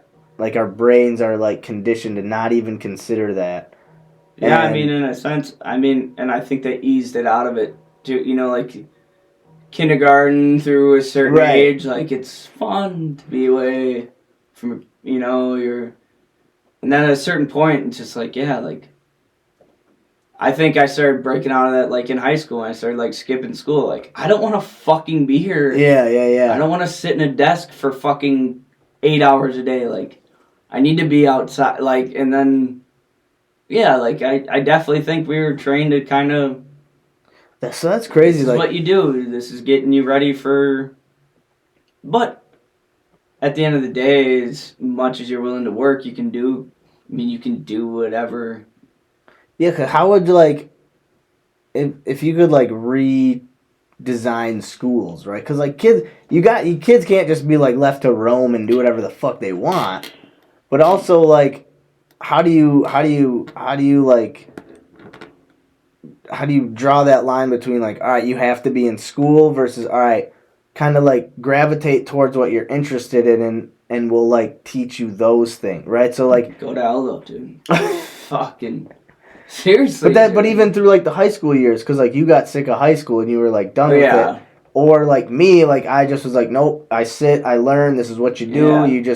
You train your brain to fucking just do your shit for 8 hours and then you go home and you have the time to yourself. Maybe give options like college. Like if you're, you know, like if you want to take a certain pathway, like these are, you know, like. Right.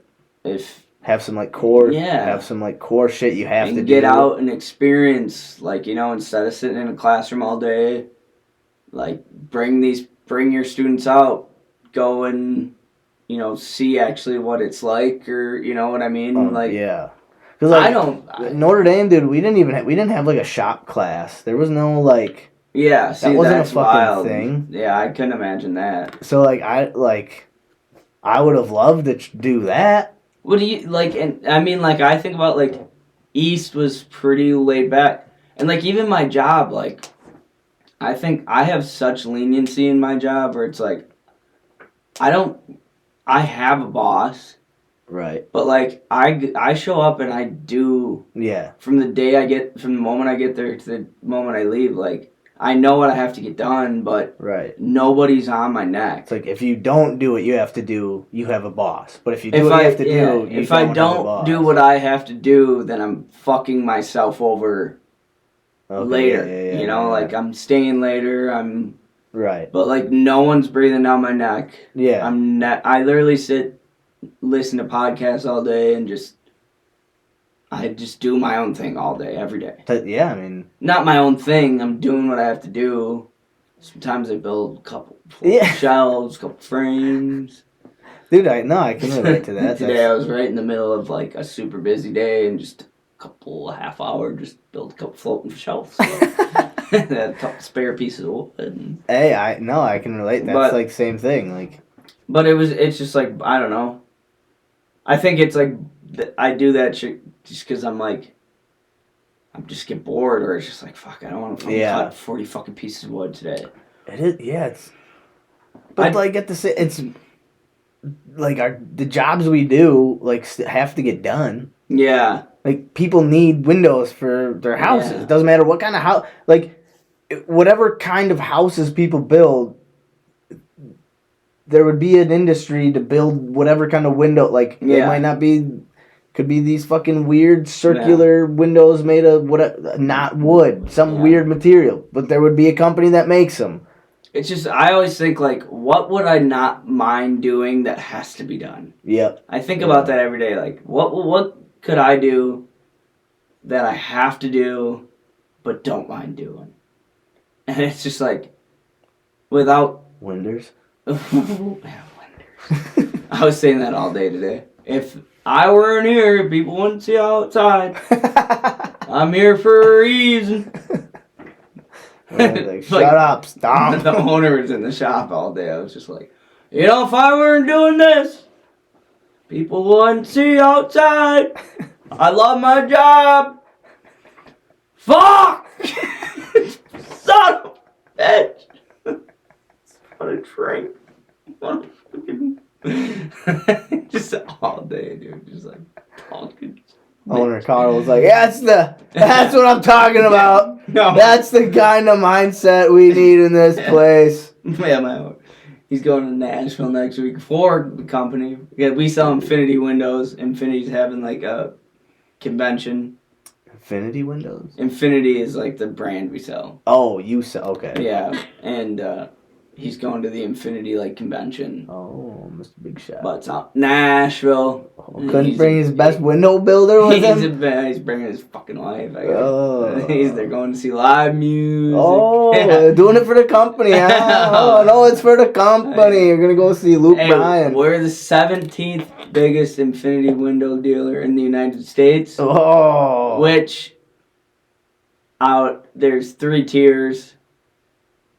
First, second, and third tier, which first tier is like, it goes by like how many people are in the state, or like, yeah, in the state Yeah. that you sell in. So we're in the 3rd tier, which is the smallest tier, Okay. and we're 17th in the United States Hey. in the 3rd tier. In the 3rd tier, we're the 3rd biggest. Oh. Tell you what, couldn't do it all. Stomp. No. Old Stomp McGee. You gotta have someone to cut the wood to fit around the windows, the infinity Yeah. windows. Yeah. And with our measure tech, they usually don't fit. So, sweet cut 'em. I've been, it's the longest I've ever been at a job. 2.5 years I've been there so far. It's yeah. Yeah. Dude, yeah, I've been at mine for like, gonna be coming up on 6 years in May. Holy shit. Yeah. That's a fucking man. But yeah, it's weird being at a place like longer than you've ever done. Like it puts your like brain and body into like I'm just flight mode. Comfortable. Yeah, and you're like, why? I'm comfortably uncomfortable right now. Yeah, and I guess like I feel like you get to a point where like you probably have like people in our position. You know, you get to a point where it's like, all right, you don't really like your job, but you're comfortably uncomfortable. Then, you know, you have a couple kids or you need, you know, and then it's like, well, now I have kids. Now I'm kind of just comfortable because I'm just stable and that's all I care about is stability. And then I will be honest, I'm trying to break before that point. Right. Oh, no. Like, yeah, absolutely. That's... Like, Mac wants to move to Utah. And I'm like, all right. Yeah, bet. I'm in it for the long haul. What, why Utah? I think she's always followed, like, YouTubers or whatever. Big Mormon? Yeah, big Mormon. She's a big Mormon. Yeah. Yeah, so... So she's following a YouTuber? Yeah, YouTuber. Yeah, and she's just seen... I don't know. She's like Utah's fallen in love with it through there. Yeah. No, and Utah's a dope place. Yeah, I've been to Utah, and I mean, it was that she always wanted, like, she visited Florida, wanted to move there, and I was like, I'll move to Utah. Like, yeah. Like, I've been to Utah. Utah's beautiful. I don't want to move to Florida, to be honest, but... Yeah, I think Utah's, like, a pretty racist state. Yeah. I mean, obviously, you guys don't have nothing to worry about there, but, Find the good parts of... Yeah. But, because I'm trying to think, like, I remember every state has their shit that's, like... Yeah, you find a good part. But Utah's beautiful. Yeah. I think, I mean... I would like to just move somewhere eventually. I would like to get out of Wisconsin for a bit. Yeah. And I'd like to live, like, my very own life for a little bit. Of course. But, I mean, I love having family around. Like, that's one thing I'd like to reside with my family, but... Get the fuck out of here for a bit. You know? If my mom never moved to Idaho, I would not be around. You know? Right. You know? Right. Full. It's like, yeah, I mean, it's an empowering feeling. I think just something brand new. Try it for a bit. See what's good with it. Yeah. You know? I mean, Utah needs windows. Everybody needs fucking Mormons in all their houses. Oh my god. All them windows. The windows. Tell me. Dude, yeah, I mean, what? I mean, they need lots of things. Yeah. Electricity. Electricity. Yeah. Booze. Nope. You know, I don't even think they drink coffee. Yeah, I know. Fuck Utah. I don't even think they do sugar. No, they don't. I don't really they do much. They like horses. Yeah, I don't know nothing about the Mormons other than a lot of wives, no sugar, no booze. BYU ain't that great at football. No marijuana. Yeah, I don't know what about mushrooms? Like, I don't get it. Like, just because, like, say you eat a wild mushroom and it makes your brain all funky. Okay, did it kill you? Well, why? They've never done it. Now that's against your religion? Yeah, I guess. It's like if you drink Well, I guess same thing. You eat too much sugar, you get all funky. So they say no sugar. So you drink too much coffee, you get all funky. They say no coffee. So that makes sense. All right, I'm down with it. I see what I'm picking. They're committed. They are committed. I feel that. I respect that. Ain't my thing, but I whatever. never do it. Yeah. Well, But I also don't trust people who are like, you ever met someone who's like, nah, I'd never drink booze, or I'd never do a drug.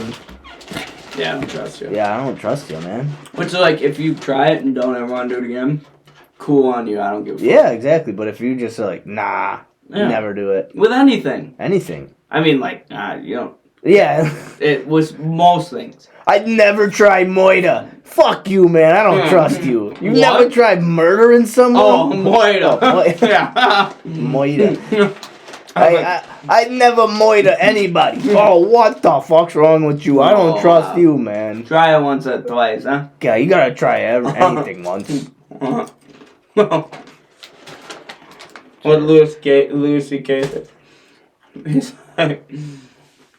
He's like, literally, the law against murder is the only thing that's keeping everybody from murder. If there was no law against murder, you would not trust somebody who hasn't murdered at least once. Yeah. Facts, dude. That's so funny. Yeah. Yeah, that is true. Yeah. Holy shit, I didn't know that was a bit of it. Yeah. That's funny. God damn it. Yeah, because... The only thing that's keeping people from murder is the law against murder. If there was no law against murder, you would not trust somebody who hasn't murdered Right? at least one time. Like, you gotta try it once. Even with someone who's like, I never murdered yet. You're like, what? Oh, shit. Kidding me? No. Just try it.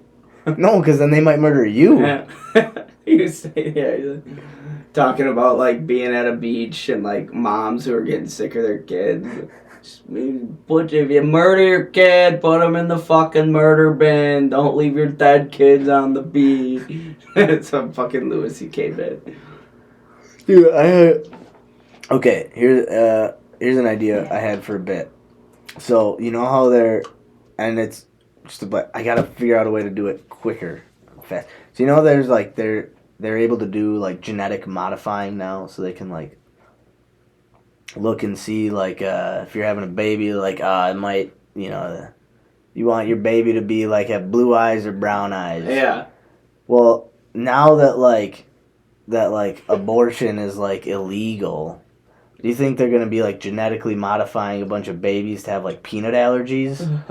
So that when if they start acting up, your kid wants can some pull out a peanut butter. payday. And it's fucking That would be funny. insurance it payday. All right. Yeah. Or then like there's gonna be a bunch of like support groups, like the peanut allergy support group, where it's just booze and wine and like fucking cocktail hour, and then there's gonna be like the whatever other gluten support group. Yeah. Oh, my baby died of gluten, and everyone's just boozing. Yeah. And then there's gonna be like the coat hanger support group.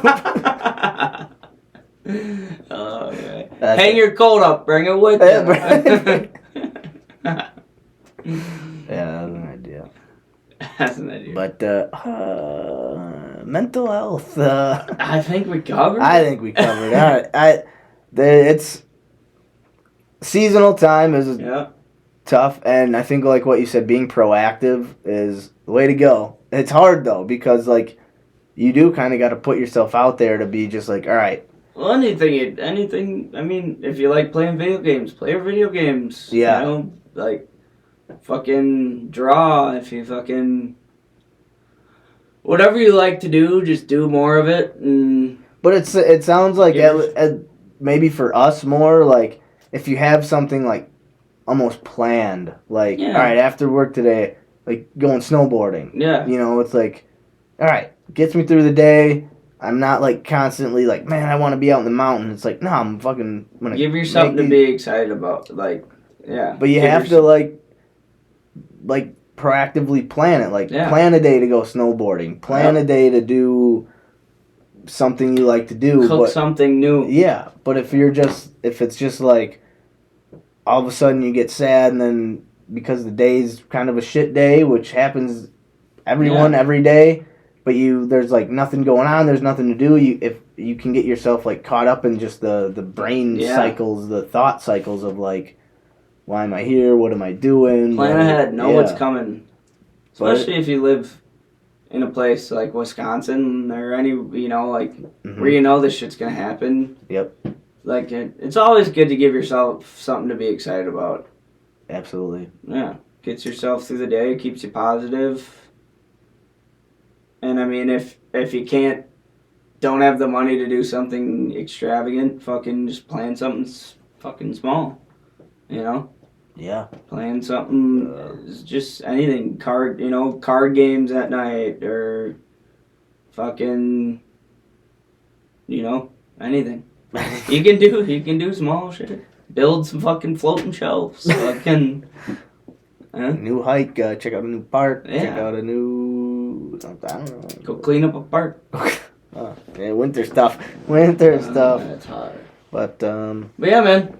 hell yeah, dude. Episode 93. 93. It's been a treat. Whoo! Just two goofy dudes in the stew. Two goofy dudes in the stew. Drank Pacifico. Oh, delicious. Ate some pretzels. Talked good talk.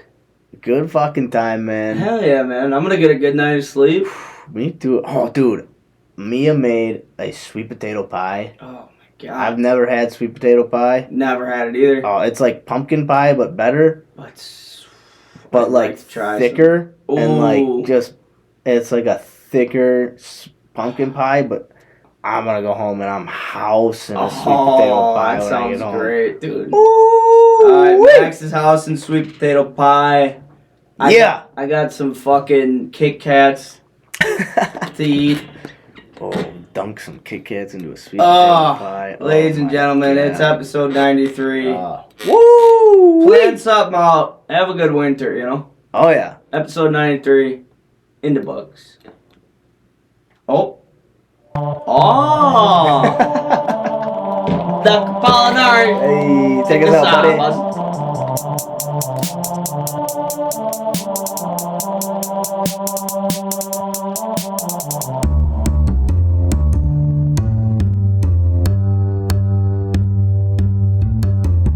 Thank you for tuning in. I know your time is valuable. There's thousands of other podcasts that you could have settled for, but now you're just vibing with two goofy dudes from Wisconsin who like to discuss their problems and figure out ways to solve them, and challenge the listeners to get up out of their comfort zone. Try some shit they ain't done before. This is Hold Us Accountable. Yeah, this is Hold Us Accountable. Yeah, this is Hold Us Accountable. This is Hold Us Accountable. This is Hold Us Accountable. Hold Us Accountable, yeah. Hold Us Accountable.